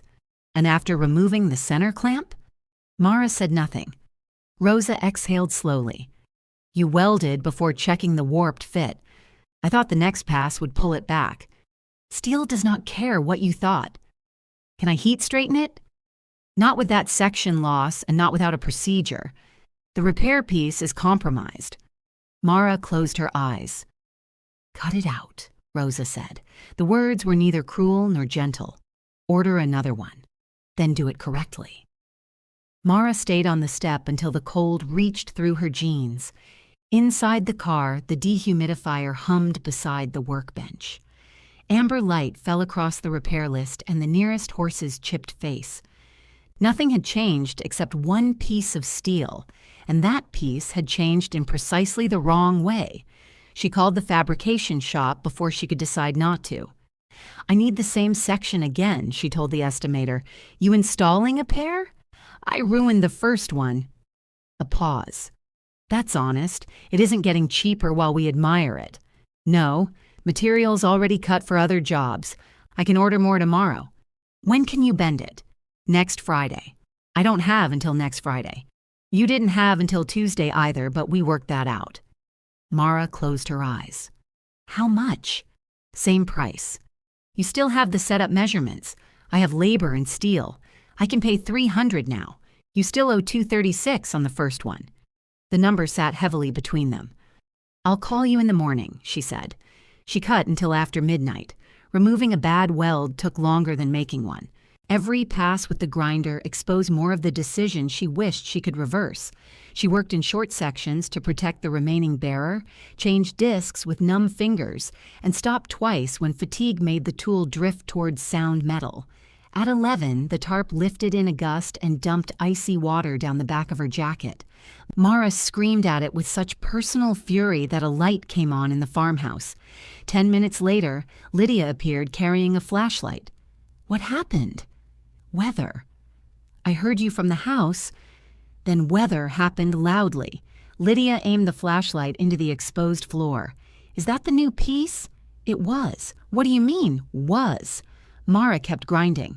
Lydia stepped closer. "Mara." "I welded it out of alignment. You said Rosa approved it. She approved the fit. I didn't follow the sequence. Can you fix it?" "I'm fixing it. By cutting out the thing you spent all week buying?" "That's the current definition." Lydia's flashlight remained steady on the work area. That was almost worse than having it shake. "How much?" she asked. "I don't want to talk about it. I'm not paying. I'm asking." $486 plus another $236 I still owe." Lydia went silent. Mara stopped the grinder. Go ahead, what?" "Say it." "What am I supposed to say?" "That I do this. I rush, I make a mess, and somebody else gets stuck handling the part after I leave." Lydia's face changed. "You think that's what I'm waiting to say? It usually is." "No. Usually I don't have to say it because you say it first and then act like I'm cruel for agreeing." The generator coughed in the lane. Mara set down the grinder. Lydia climbed into the car without being invited, placing each boot where the sound flooring remained. She hung the flashlight from a hook above the opening. Is it safe for me to hold something? No. Is that true? Not completely. Then give me a job. Mara showed her how to keep the vacuum nozzle near the grinder without crossing the spark path. Lydia tied back her hair, put on safety glasses, and crouched opposite her. They worked for 40 minutes without speaking. Lydia anticipated the grinder's movement badly at first, then adjusted. When the final section came loose, the ruined formed plate dropped onto the cribbing with a flat metallic clang. Mara stared at it. Lydia switched off the vacuum. It looks expensive. It is. Can it be used for something else? Not here. That wasn't my question. Mara inspected the least damaged end. Brackets, maybe. Small patches. Nothing structural on the car. Then it isn't entirely waste. It's expensive brackets. Grandpa saved bent nails. He straightened them on the vise and made them worse. Mara laughed despite herself. Lydia did too, once, quietly. Then Lydia checked the time and stood. Brenner's appraiser is coming at 9. Please move the generator away from the lane. There's a car in the lane. The car is on rails. You know what I mean. Lydia climbed down. Before leaving, she looked back at the empty space where the repair should have been. I won't move the contractor date, she said. I know, but I won't let Brenner move it earlier either. It was not comfort. It helped anyway. At 8 the next morning, Rosa called. I need a second pair of hands today, she said. Can you weld stainless? Yes. That answer was too fast. I've repaired restaurant fixtures and food processing guards, TIG and stick. Bring your hood. 7 hours, $32 an hour. It's handrails and access guards at the short line maintenance shed, not rolling stock structure. You work under my procedure. Mara sat up in bed. Why are you offering me work? Because my usual helper has the flu and Jonah says you need money. I told him not to. Do you want the work? Yes. Then be at the North Yard in 40 minutes and save your wounded pride for lunch. The maintenance shed smelled of diesel, wet wool, and hot metal. Rosa gave Mara a safety orientation, inspected her hood and gloves, then handed her a written procedure for replacing corroded sections of stainless guardrail around a parts washing platform. The work was not difficult. The scrutiny was. Rosa checked Mara's fit-up, torch angle, gas coverage, and cleanup. When Mara reached for a piece before verifying its position, Rosa tapped the drawing with one blunt finger. Measure. I did. After you clamped it? Mara put down the torch and measured again. It had shifted 1/16 of an inch. Still within tolerance, Mara said.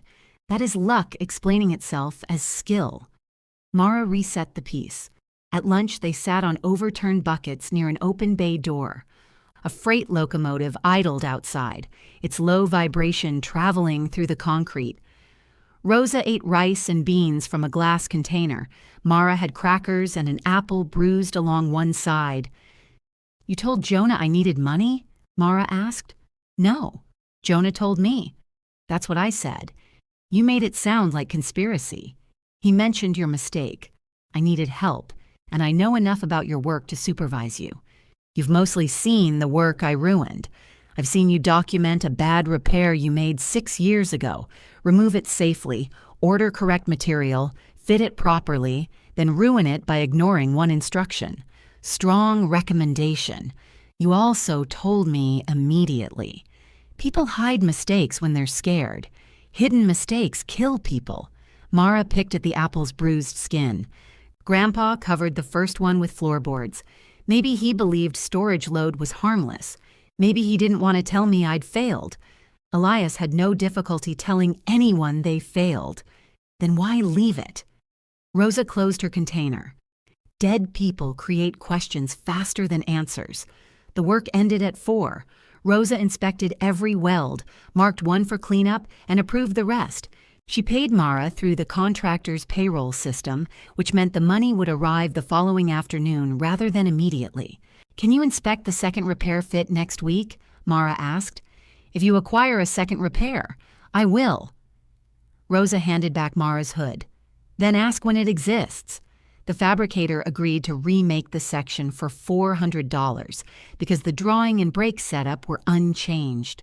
Mara paid what she owed on the first, then sent the remaining money as a deposit before it could become rent. Bev would not be pleased. The new section arrived 4 days later.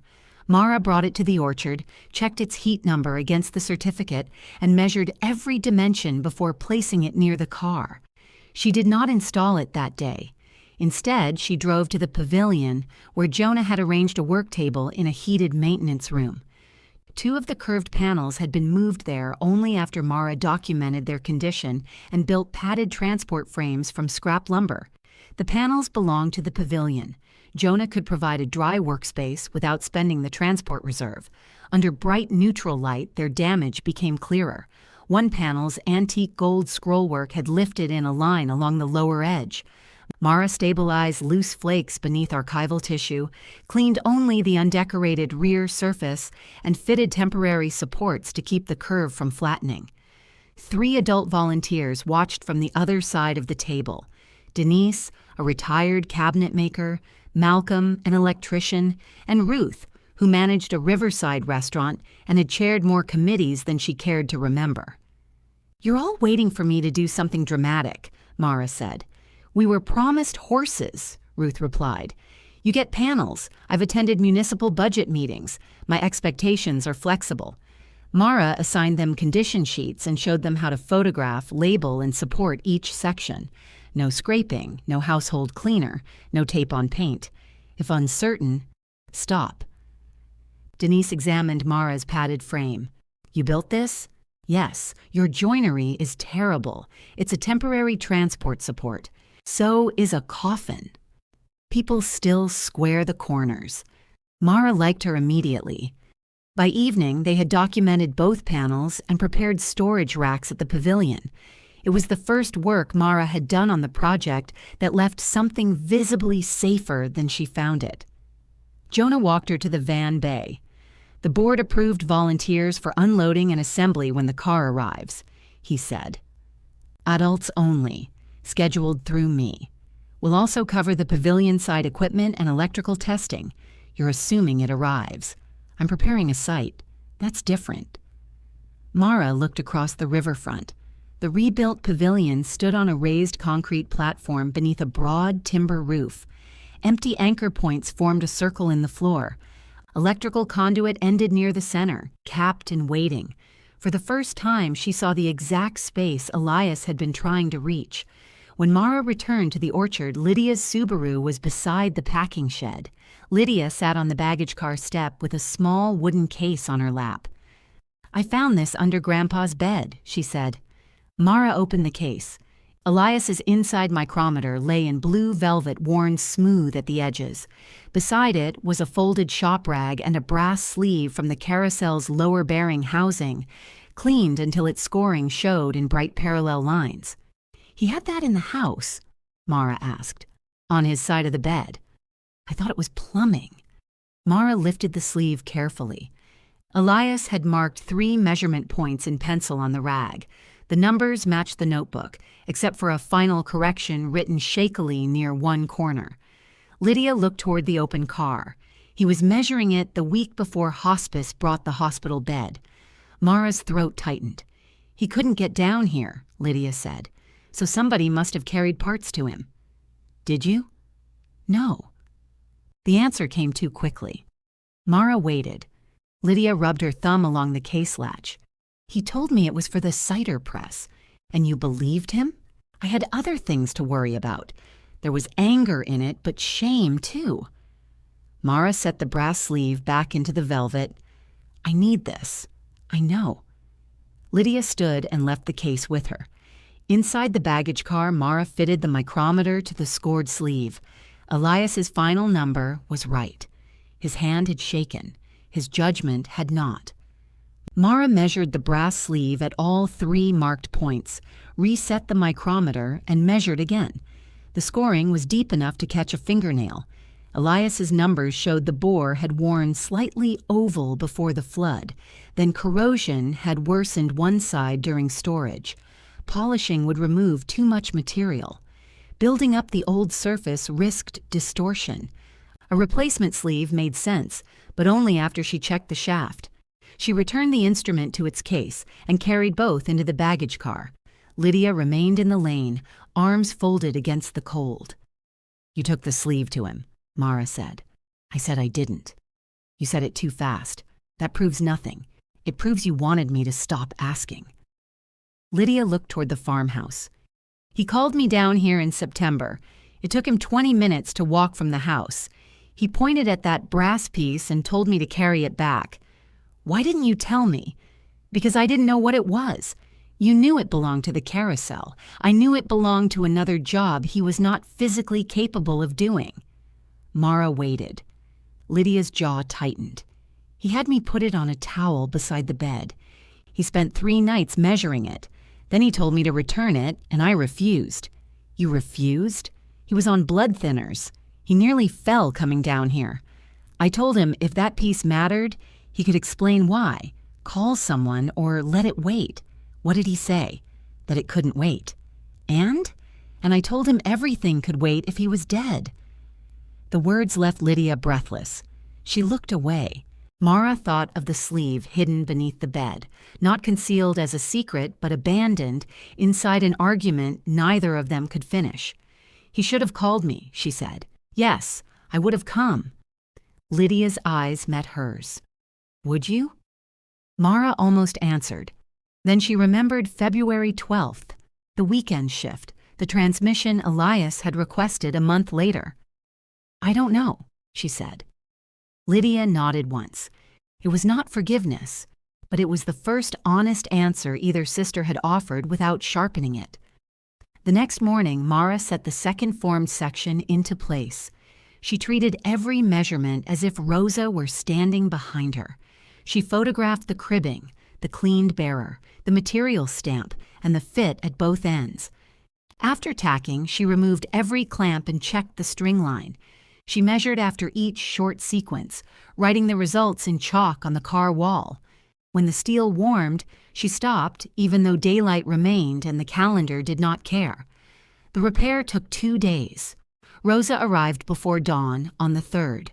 She crawled beneath the car with her gauge, checked the weld profile, measured the bearer at 6 points, and inspected the door opening above it.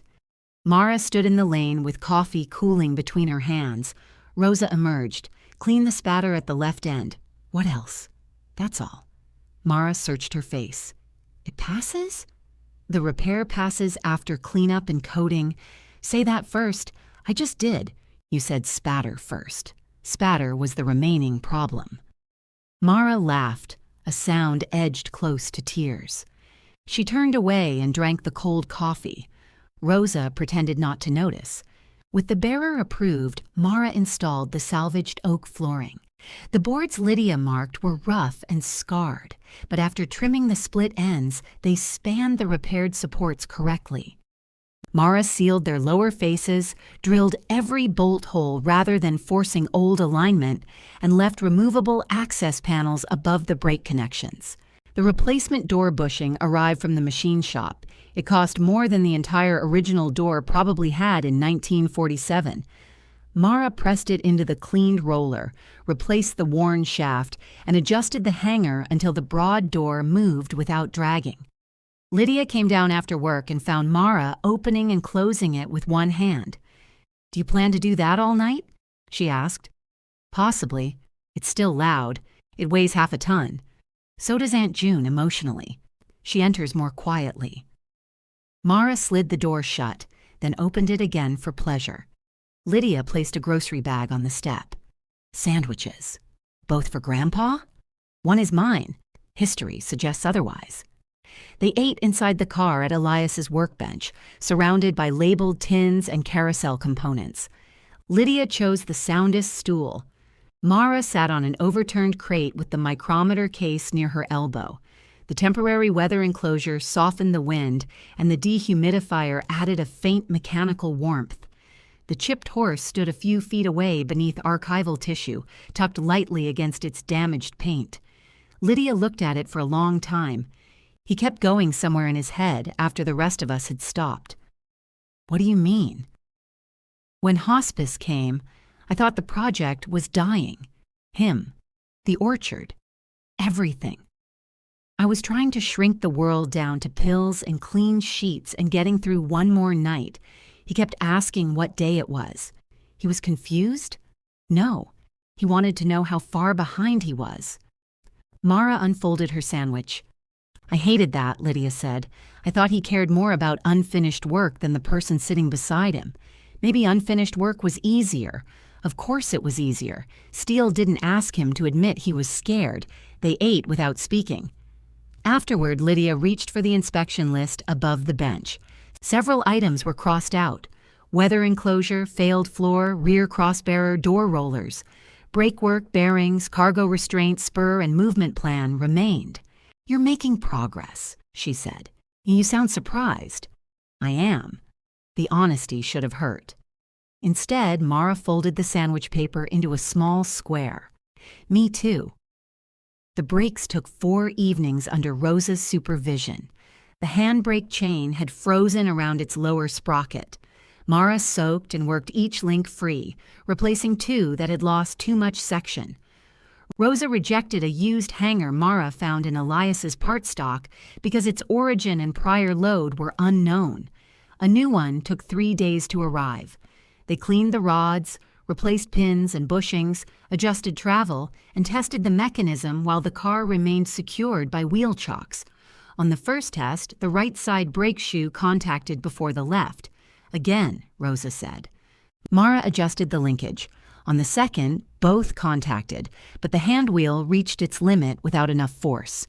Again. By the 5th test, the shoes applied evenly and released cleanly. Rosa marked the item provisionally complete. Final test under controlled roll. We can't roll until the spur is repaired, then repair the spur. The switch approach required more labor than Mara could provide alone. Jonah arrived the following Saturday with Denise, Malcolm, Ruth, and 4 other adults from the pavilion. Rosa gave them a safety briefing sharp enough to make everyone stand straighter. No one crosses the short line boundary marker, she said. No one moves rail, operates the switch, or improvises a method they saw online. You clear vegetation, expose ties, clean flangeways on the private spur, and stop when Mara or I say, stop. Ruth raised one gloved hand. Can we complain? Continuously, if it improves productivity. They worked through a brittle gray morning. Jonah cut brush. Malcolm and Denise cleared packed dirt from between the rails. Ruth labeled every exposed tie with chalk after Mara sounded it with a hammer. Of the 23 ties nearest the switch, 7 were too rotten to retain spikes reliably. 7, Jonah said. That sounds manageable. It's 7 more than we own, Mara replied. Rosa called the short line maintenance office and located serviceable relay ties removed from a siding project. They were used but documented and acceptable for the private approach. The short line would sell 7 for $350 and deliver them beside the boundary during an existing maintenance run. Jonah looked at Mara. The pavilion can buy ties. You need installation equipment. We have jacks and bars through the town public works loan agreement. The volunteers can provide labor under ROSA. That's transport money. That's track preparation on our end of the agreement. You're getting better at jurisdictional disputes, Mara said. I've had a good teacher. She let him buy the ties. By late afternoon, the spur was visible again. Rusted rails curved cleanly from beneath the baggage car toward the active line. The connection no longer looked imaginary. Denise leaned on her shovel. That railcar gonna make it? If I do my job, Mara said. Denise nodded toward Rosa. That woman gonna let you cheat? No, then it might. Inside the packing shed, Mara spread the pavilion site plan and Rosa's movement requirements across an old sorting table. They needed a short line crew, a powered rail vehicle, insurance for the controlled transfer, and a window without scheduled freight traffic.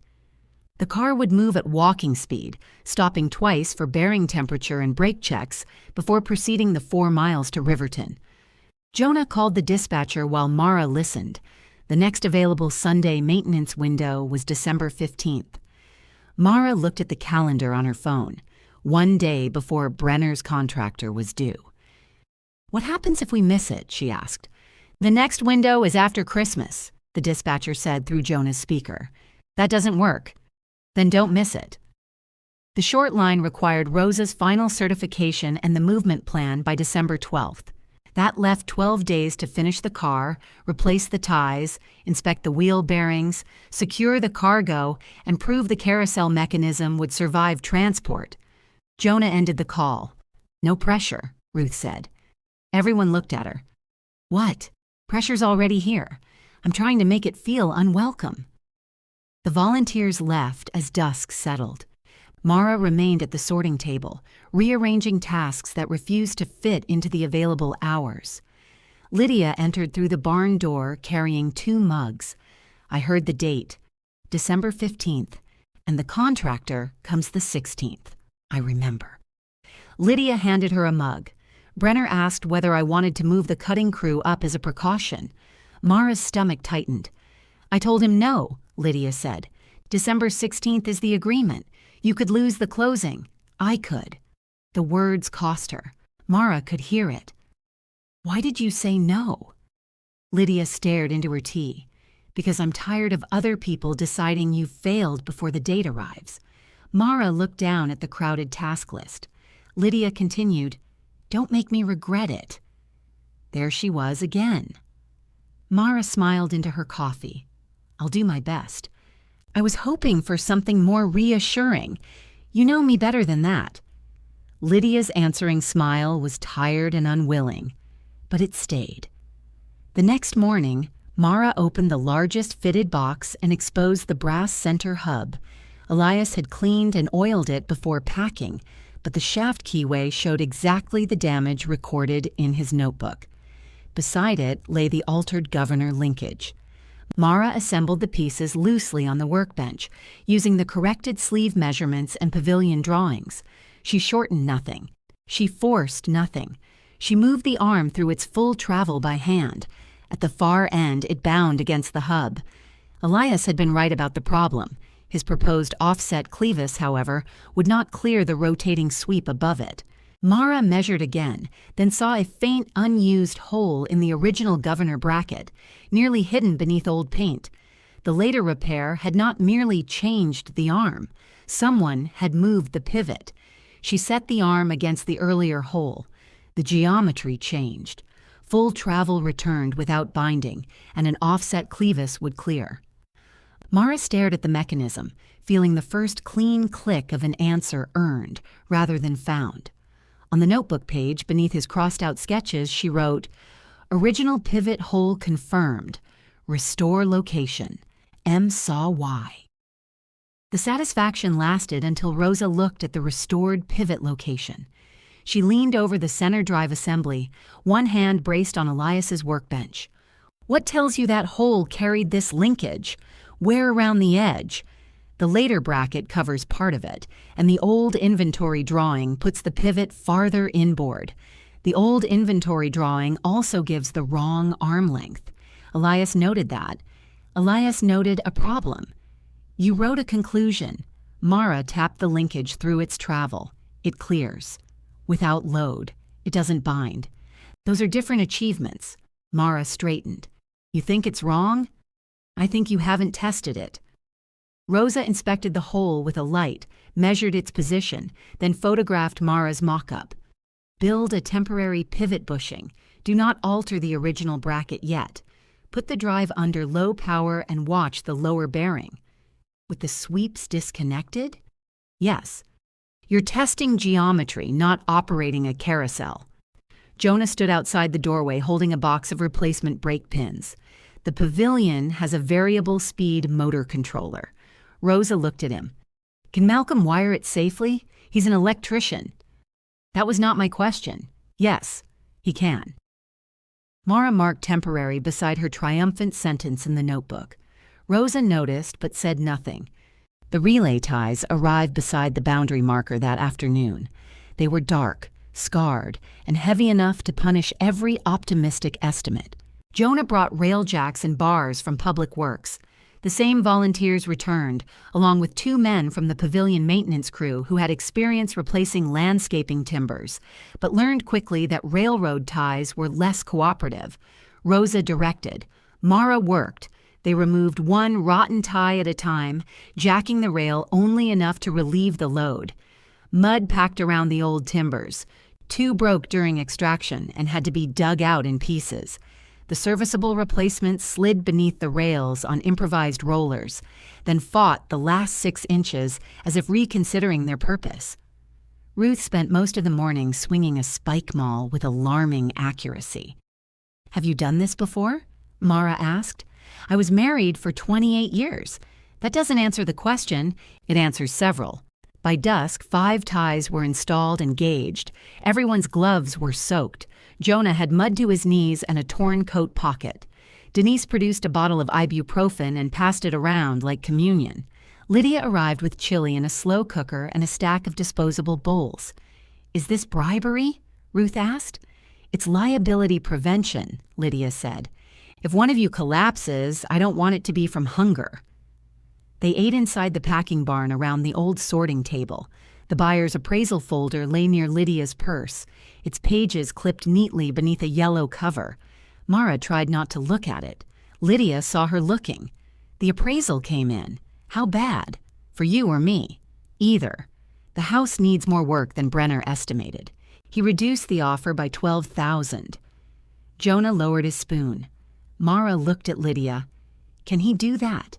He can revise after inspection. I can refuse. Will you?" Lydia stirred her chili without eating it. No. $12,000 was more than Mara had earned in most of the previous year. She thought of the roof over the back stairs, the medical bills, and the way Lydia had spoken of an estate as if it were a set of leaks assigned to one person. "I'm sorry," Mara said. Lydia shrugged. "At least he can't reduce it for the train car. He can if it's here on the 16th. I'm aware." The warmth between them narrowed, but did not disappear. They completed the final 2 ties the following morning. Rosa measured rail gauge and alignment along the approach, then worked the switch mechanism slowly after cleaning and lubrication. The points moved, but the near point failed to seat fully against the stock rail. Mara crouched beside it. "Debris? Where?" Rosa ran a gloved finger along the contact surface, and possibly a bent connecting rod. "Can we straighten it?" "We measure first." The rod was bent by less than 1/8 of an inch, enough to matter. Rosa removed it under the short line's written authorization and set it on a temporary bench in the packing shed. Mara heeded nothing. She pressed it cold in small increments, checking after each adjustment until it matched Rosa's line. When they reinstalled it, the switch points seated. Rosa applied white marking compound, worked the mechanism, and examined the contact pattern. Acceptable for the controlled move after final inspection. Mara crossed spur approach from the list. "What does that leave?" Jonah asked. "Wheel bearings, final brake roll, restraints, structural coating, movement plan, and every problem we haven't found yet. You have a gift for morale. I learned from Rosa." Rosa shook her head. "Mine is better." The wheel bearings consumed the next day. Mara cleaned old grease from each journal box while Rosa inspected the bearing surfaces. One showed light corrosion but no scoring deep enough to reject. They repacked all 4 with approved grease, replaced damaged seals, and recorded temperatures before movement so they would have a baseline. The replacement door roller ran smoothly. The new oak floor held under distributed test weight. Mara coded the bearer repair and marked inspection access points in yellow paint. Rosa tested the handbrake against a manual pull from a short-line maintenance vehicle. The car rolled 6 feet, the brake took hold evenly, and the wheels stopped. 6 feet was the first movement the baggage car had made in years. The sound brought Lydia out of the farmhouse. She reached the lane as the maintenance vehicle eased tension from the coupler. The car remained almost exactly where it had been, but a clean strip of rail shone behind each wheel. "It moved," she said. Mara tried not to grin. 6 feet. Was it supposed to? This time. Lydia looked down at the bright rail as if it were evidence of weather changing. The volunteers helped Mara inspect every cargo restraint. They replaced straps degraded by damp, added padded blocking around the center drive boxes, and secured the workbench drawers. Mara photographed each tie-down and calculated the restraint loads using the car's walking speed transfer limits. Rosa checked the calculations and circled 2 points where additional blocking was required. Meanwhile, Malcolm built a guarded temporary test stand in the packing shed. The brass lower bearing housing, shaft section, governor arm, and center hub were mounted in the same vertical relationship shown on the pavilion drawings. The variable speed controller powered a small motor through a reduction drive.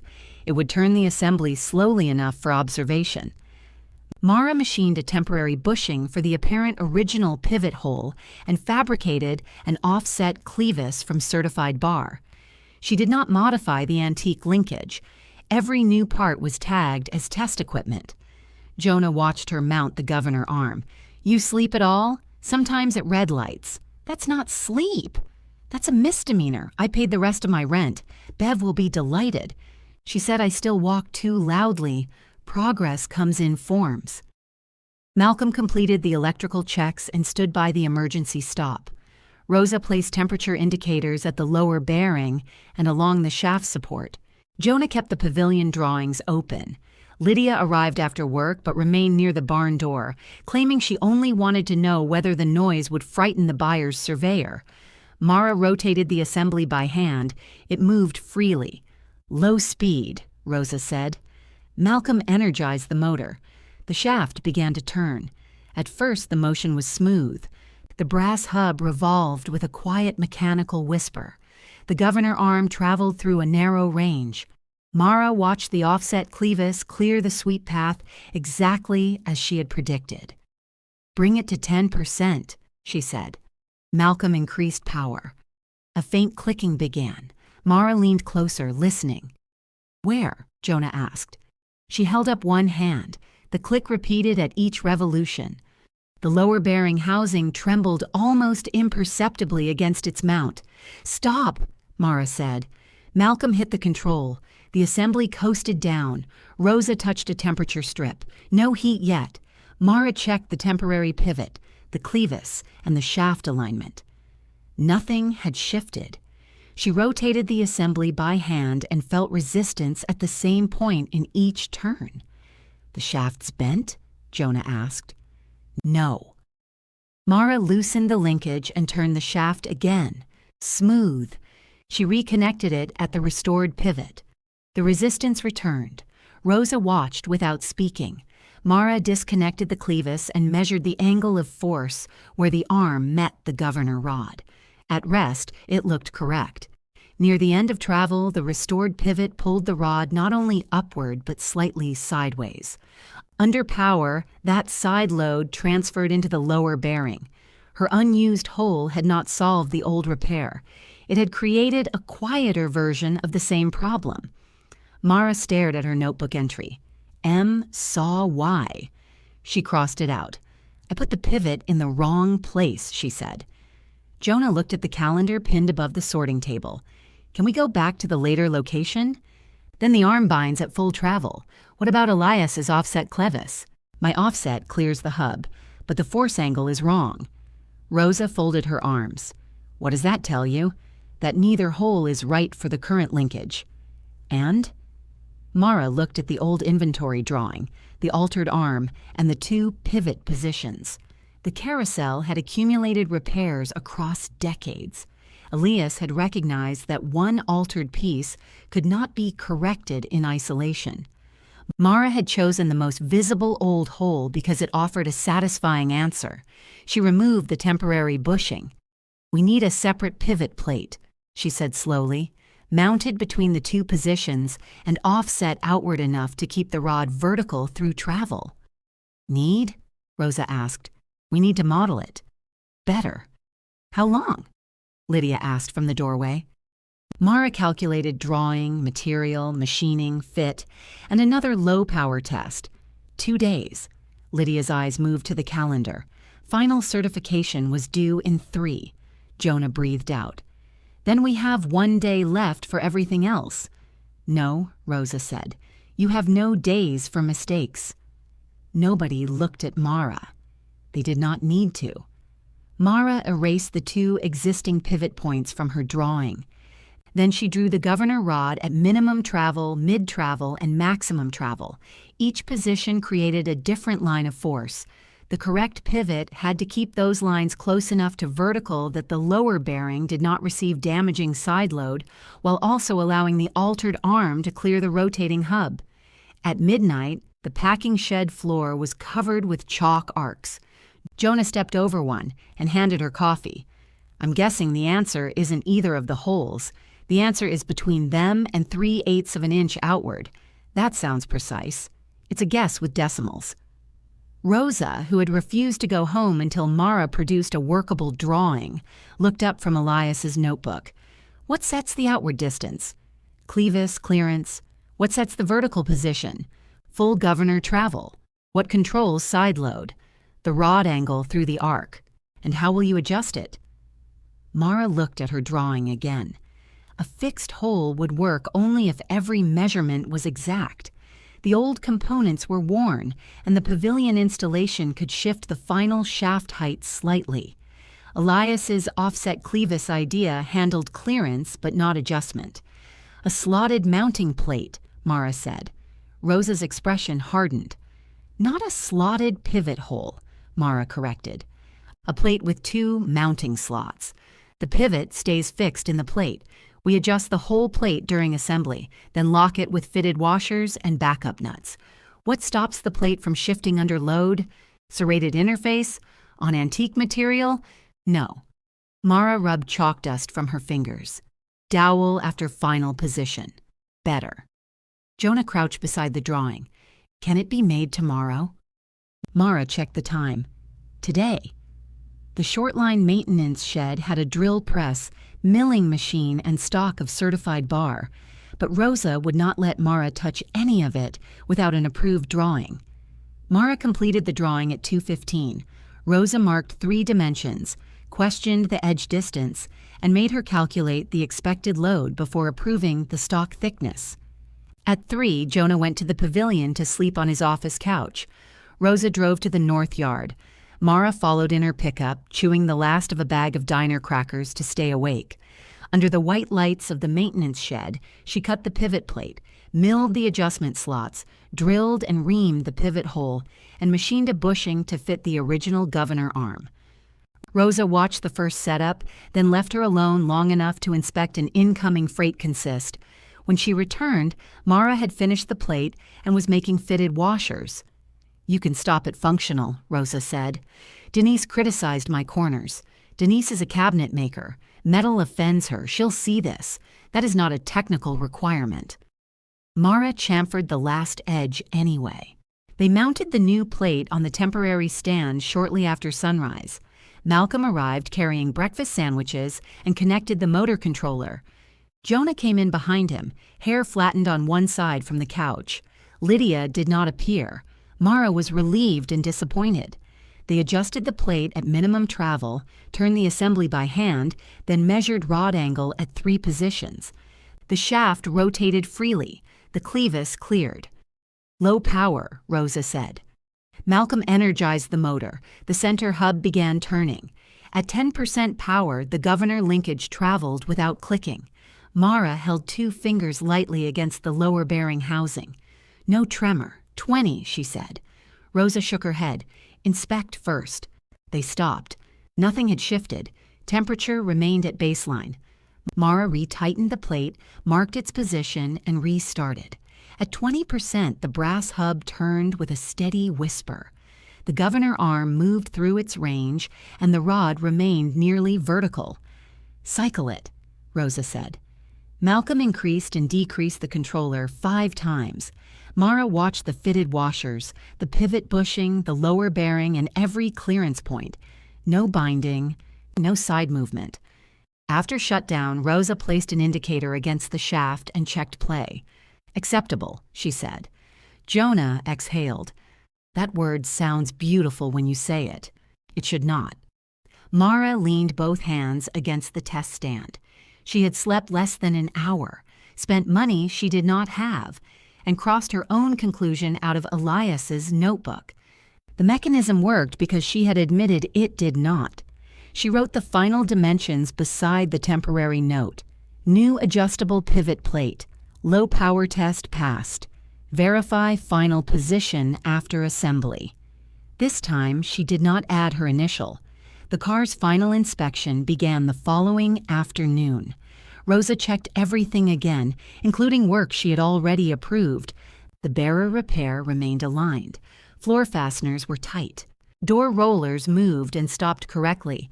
The seals kept blowing snow from reaching the cargo. Journal boxes were packed. The handbrake applied evenly, and every restraint matched Mara's documentation.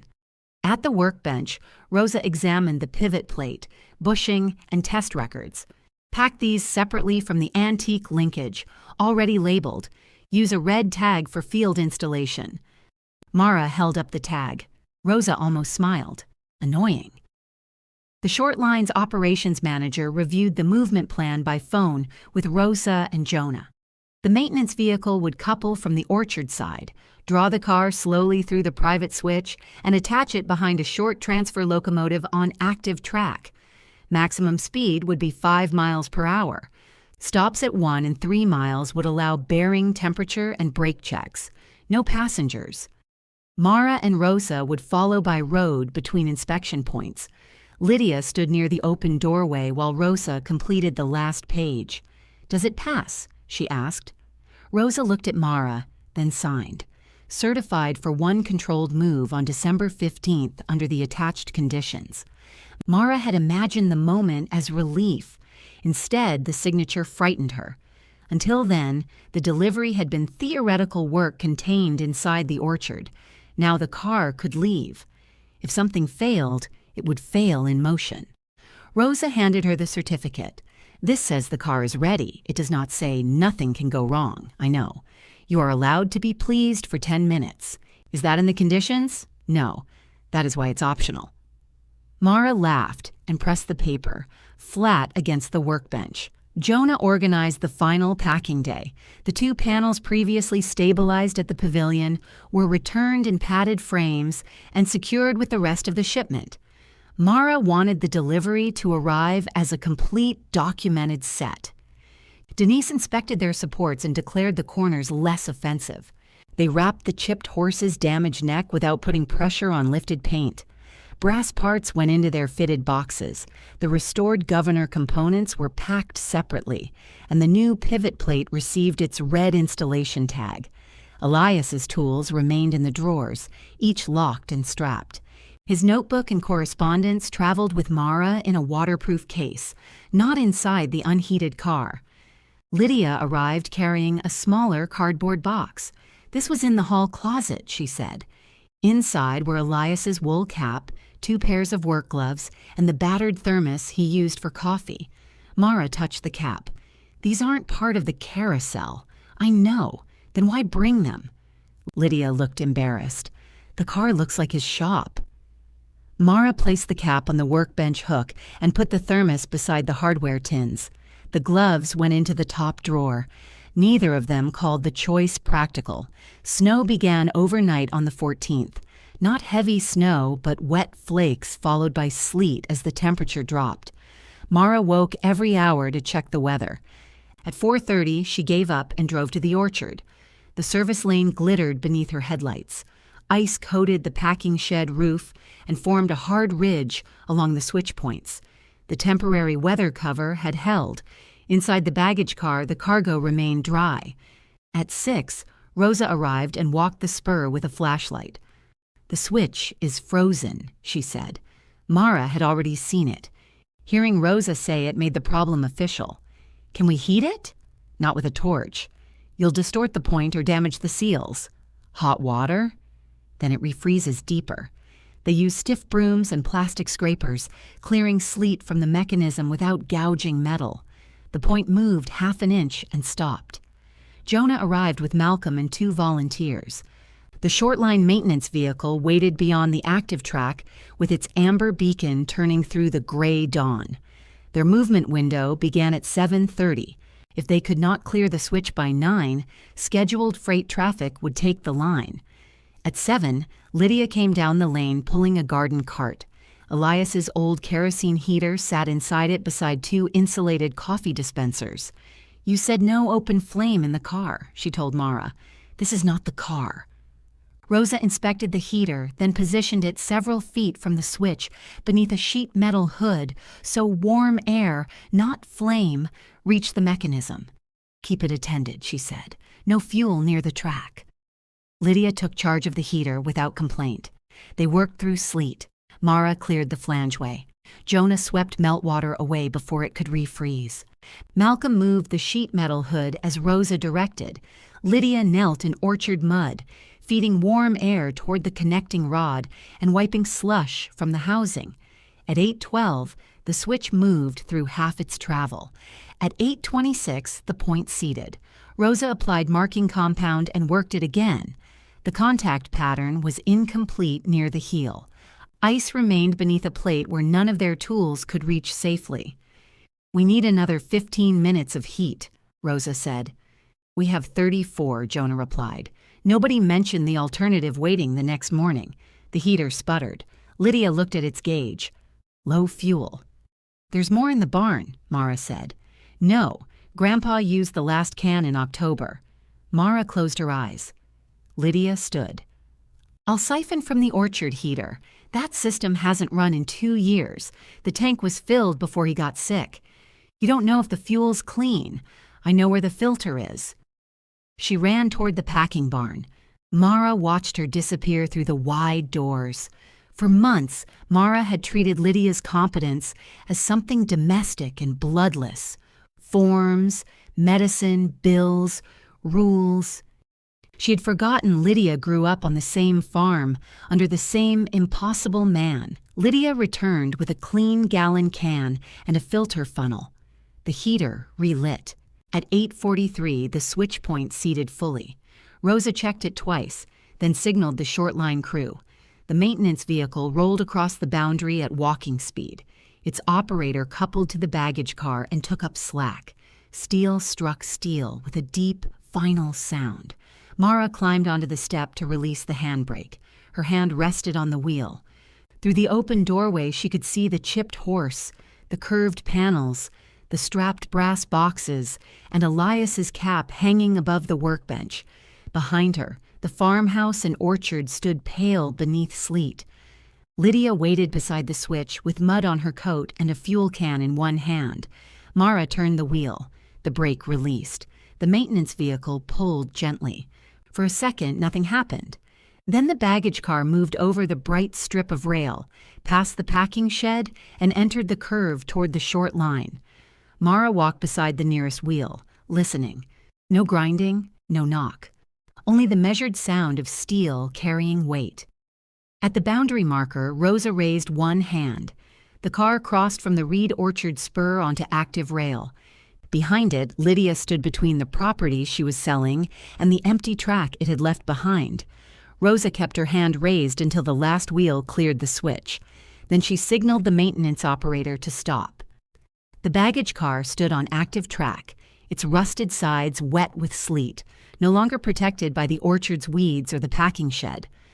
Up close, beside the polished rail and maintained ballast, it looked older than ever. It also looked stubbornly intact. Mara checked each journal box with an infrared thermometer.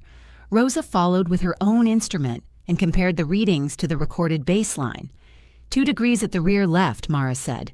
Acceptable after initial roll. Brake shoes clear. Check the restraints. Mara opened the broad sliding door. The new roller moved smoothly despite the cold. Inside, the clipped amber lamp illuminated the same chipped horse and wrapped brass boxes she had first seen in wet snow, but the floor beneath them was sound now. The straps remained tight. Nothing had shifted. Elias's wool cap hung above the workbench. Mara closed the door and set both stops. The short line crew coupled the baggage car behind a compact transfer locomotive. The locomotive's engine idled with a steady pulse that traveled through the rails. No ceremony accompanied the work. The conductor checked paperwork, the engineer tested the connection, and Rosa reviewed the speed restriction one final time. First stop at the farm crossing, she said. Second at mile 3.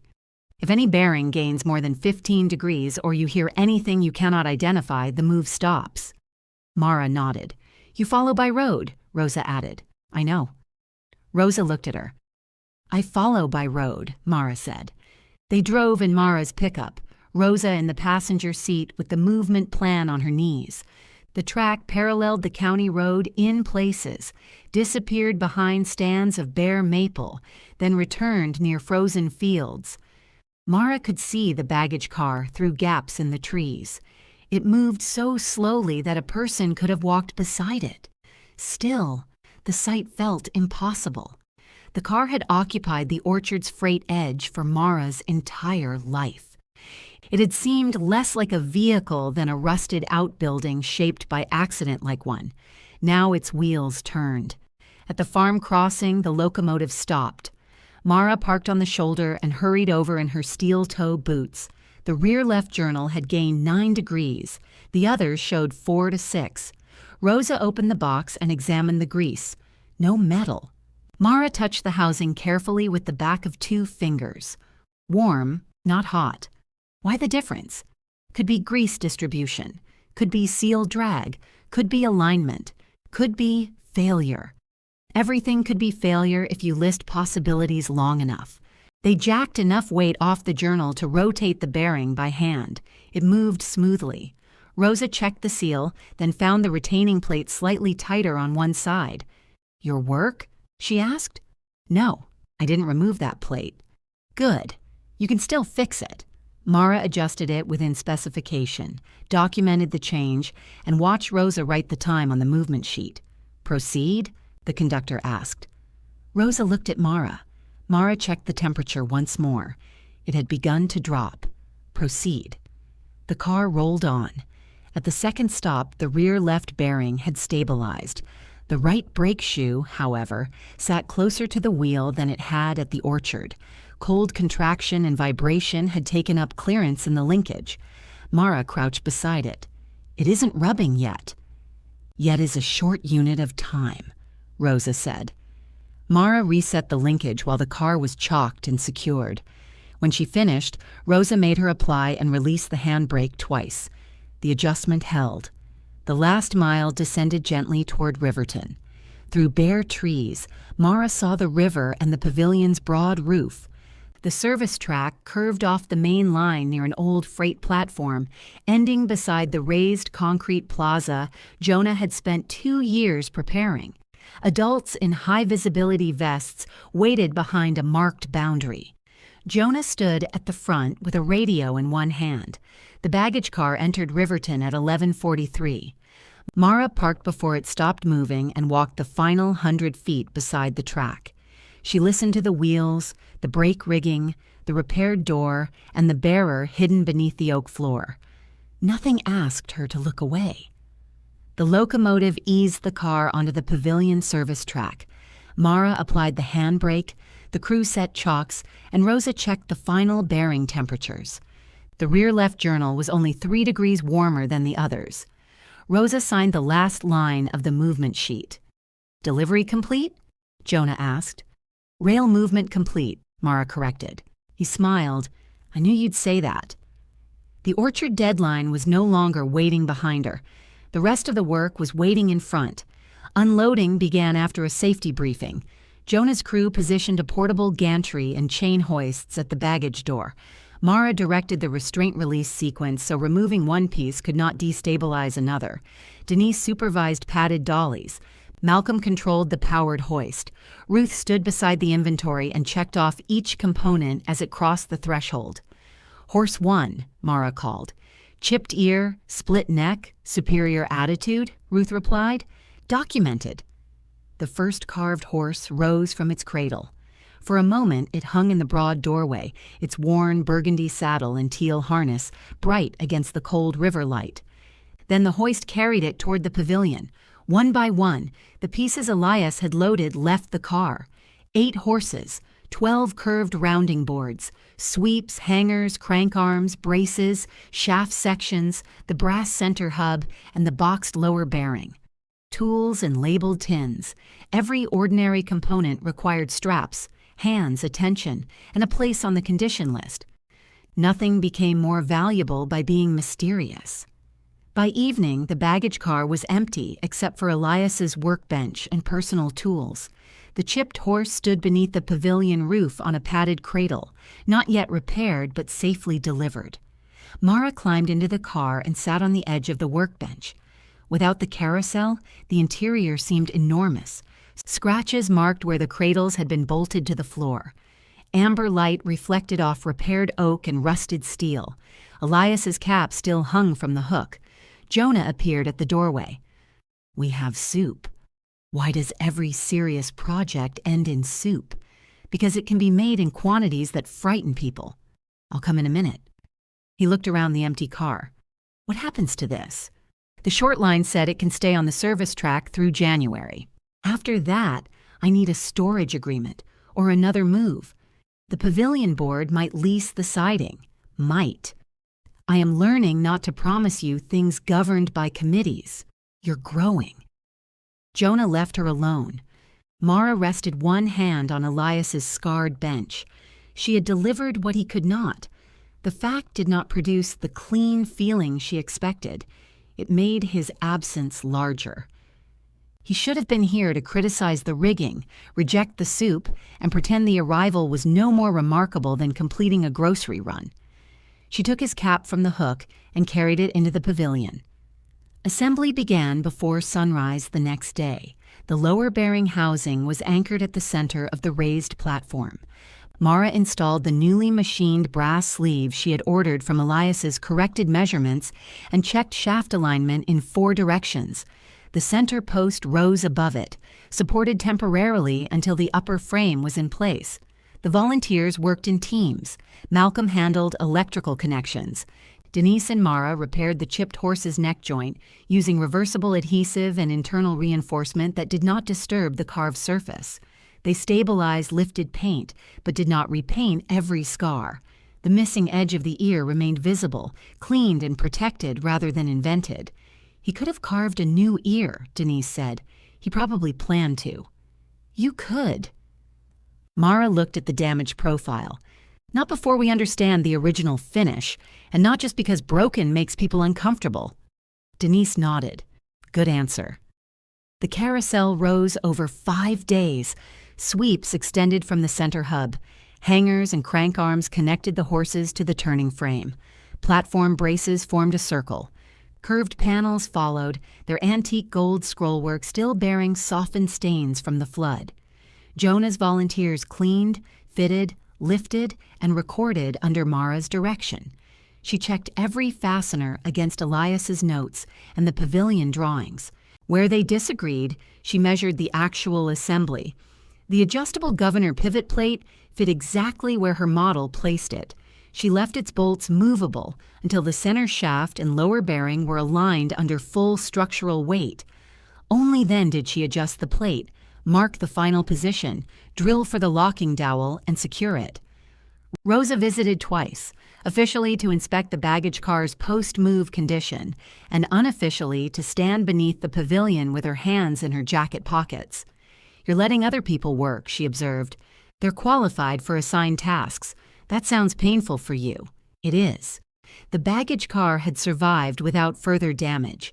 Its repaired frame remained true. The short line approved temporary storage on the pavilion siding, with Mara responsible for keeping it secured and weather-tight.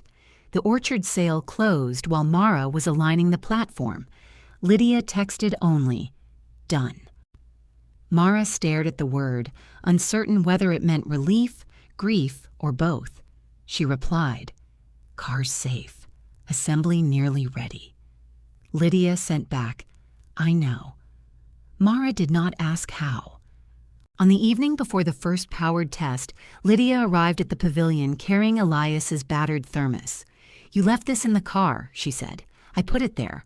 Well, now it's here." Lydia stood beneath the restored panels and looked up. Without the roof lights on, the carousel remained mostly shadow and shape. The horses hung motionless around the center, each showing scars that had been stabilized rather than erased. "It's smaller than I remembered," Lydia said. "Everything is, not Aunt June." Mara laughed. Lydia walked to the chipped horse and stopped without touching it. This was the one in the doorway. Yes. I thought it looked dead. It's wood, you know what I mean. Mara did. The full load test began the following morning. Jonah closed the pavilion to everyone except the work crew. Malcolm verified the electrical system. Rosa monitored the lower bearing and governor linkage. Mara checked the platform clearance all the way around, then rotated the drive by hand. Smooth. She stood beside the control panel wearing Elias's cap tucked into the back pocket of her forest green jacket. Lydia waited near the pavilion entrance. Jonah held the test checklist. 10% power, Mara said. Malcolm energized the motor. The brass drive engaged. The carousel shuddered. For one breath, the platform moved. A horse rose less than an inch, then a heavy knock traveled through the center frame. The motor current spiked, and the safety controller shut everything down. Silence dropped beneath the pavilion roof. Mara hit the emergency stop anyway. Rosa was already crouching beside the lower bearing. No one moves anything. Jonah looked at the current reading. Overload. I can see that, Mara said. Lydia remained near the entrance, her face unreadable. Mara knelt and placed her hand against the drive housing. The brass was still cold. The governor plate had not shifted. Shaft alignment remained within its marks. She looked upward through the web of sweeps and hangers. One of the platform sections sat lower than the others. Not much, barely a quarter inch. Enough to place the rising mechanism under load before the carousel completed its first turn. The motor had stopped to protect itself. The delivery was complete. The machine still did not work. Mara measured the low section from the pavilion floor, then from the center shaft, then from the adjacent platform edge. A quarter inch. Static weight had settled one of the leveling shoes into an old repaired socket beneath the platform brace. The drop was small enough to escape the final hand rotation. Under power, however, the horse crank above that section entered its rising stroke early. Instead of lifting cleanly, it forced the hanger sideways. The strain traveled through the sweep into the center hub until the motor controller saw an overload. Mara marked the position with chalk.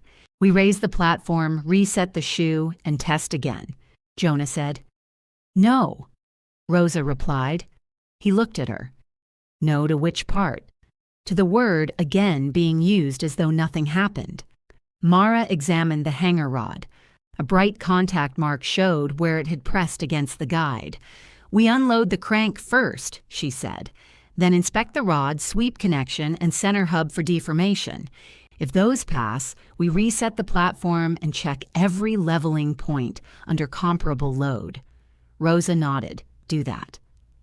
Lydia remained at the pavilion entrance. She had not moved closer, and Mara could not tell whether she was afraid of interfering or of seeing another failure. The crew disconnected power and secured the carousel against movement. Mara and Malcolm released the affected horse crank, then removed the hanger rod. It was straight. The guide had a shallow rub mark but no gouging. The sweep connection passed measurement, and the brass hub had not shifted on the shaft. The safety controller had done its job. That did not mean Mara had done hers. She crawled beneath the platform with a flashlight. The leveling shoe sat inside a steel socket repaired decades earlier. Flood corrosion had rounded one edge. When the full carousel weight settled and the drive began loading the frame, the shoe slipped toward the damaged side. She backed out and found Elias's condition notebook. Platform braces, 5/6, warped, straightened. No mention of the socket. No final platform assembly had existed for him to test. Mara looked through the pavilion inventory photographs. The socket appeared in 3, always crusted with dirt or partly covered by the stored platform. No one had hidden it. No one had recognized it as important. I approved the leveling check, Mara said. Jonah crouched beside her. So did I. You didn't know what you were looking at. True, but less comforting than you intended.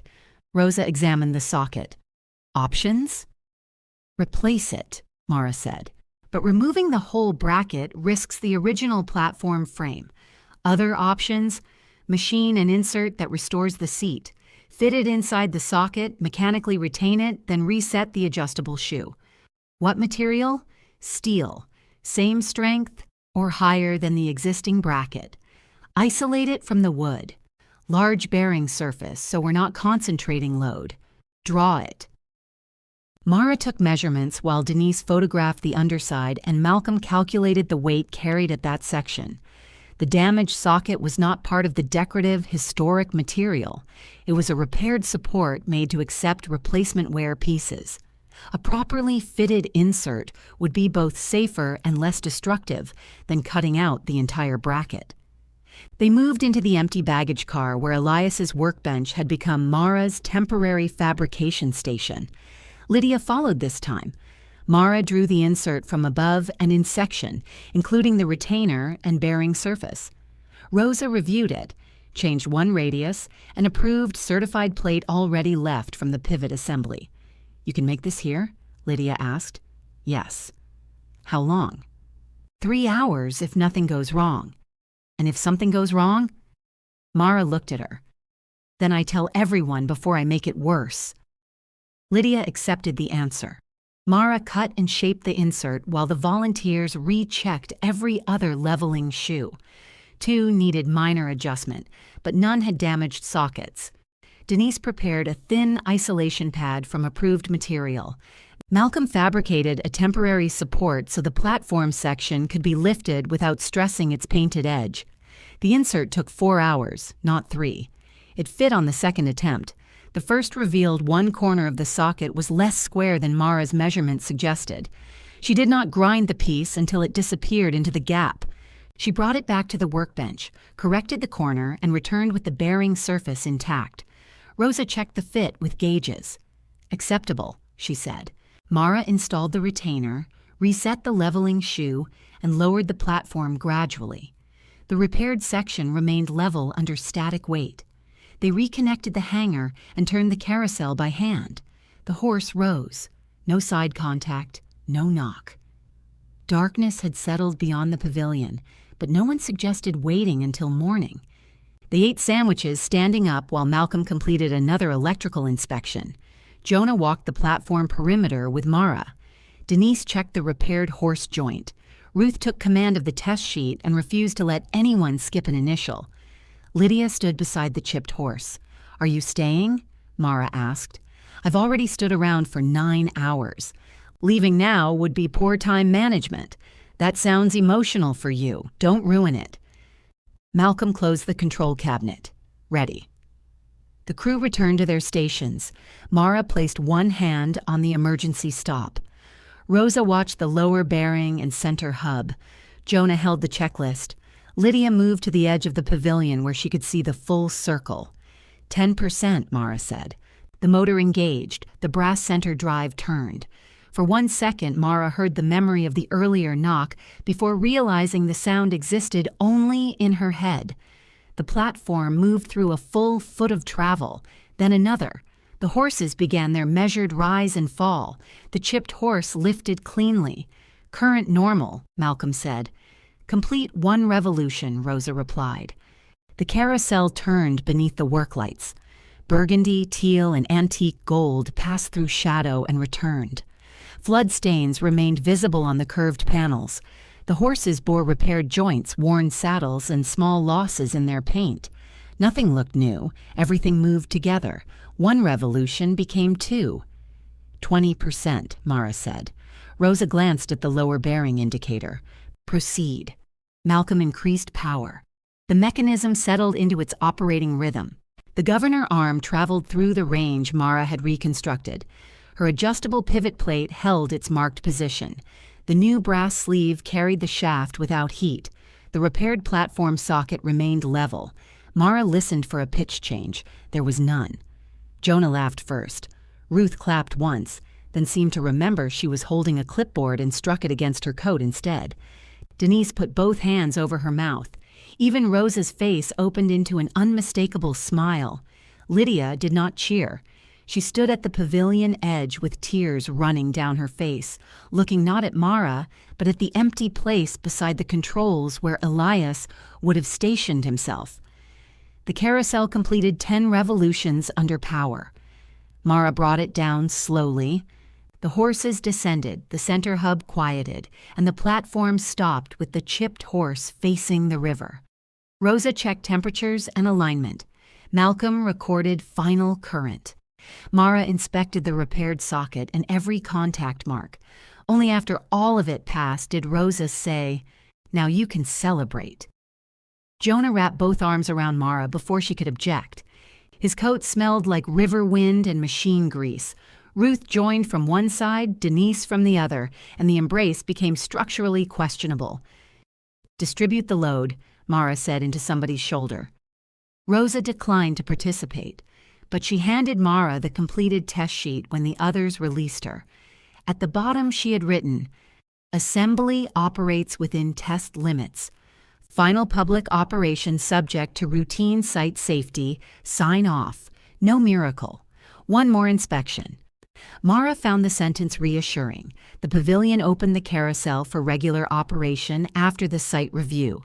Jonah scheduled limited hours while the restored components settled and assigned Mara the first month of paid maintenance checks. The pavilion board also approved compensation for her repair and assembly work, not enough to erase what she had spent, but enough to clear the balance on her tools, rebuild her rent savings, and stop measuring every tank of gas against a welding rod.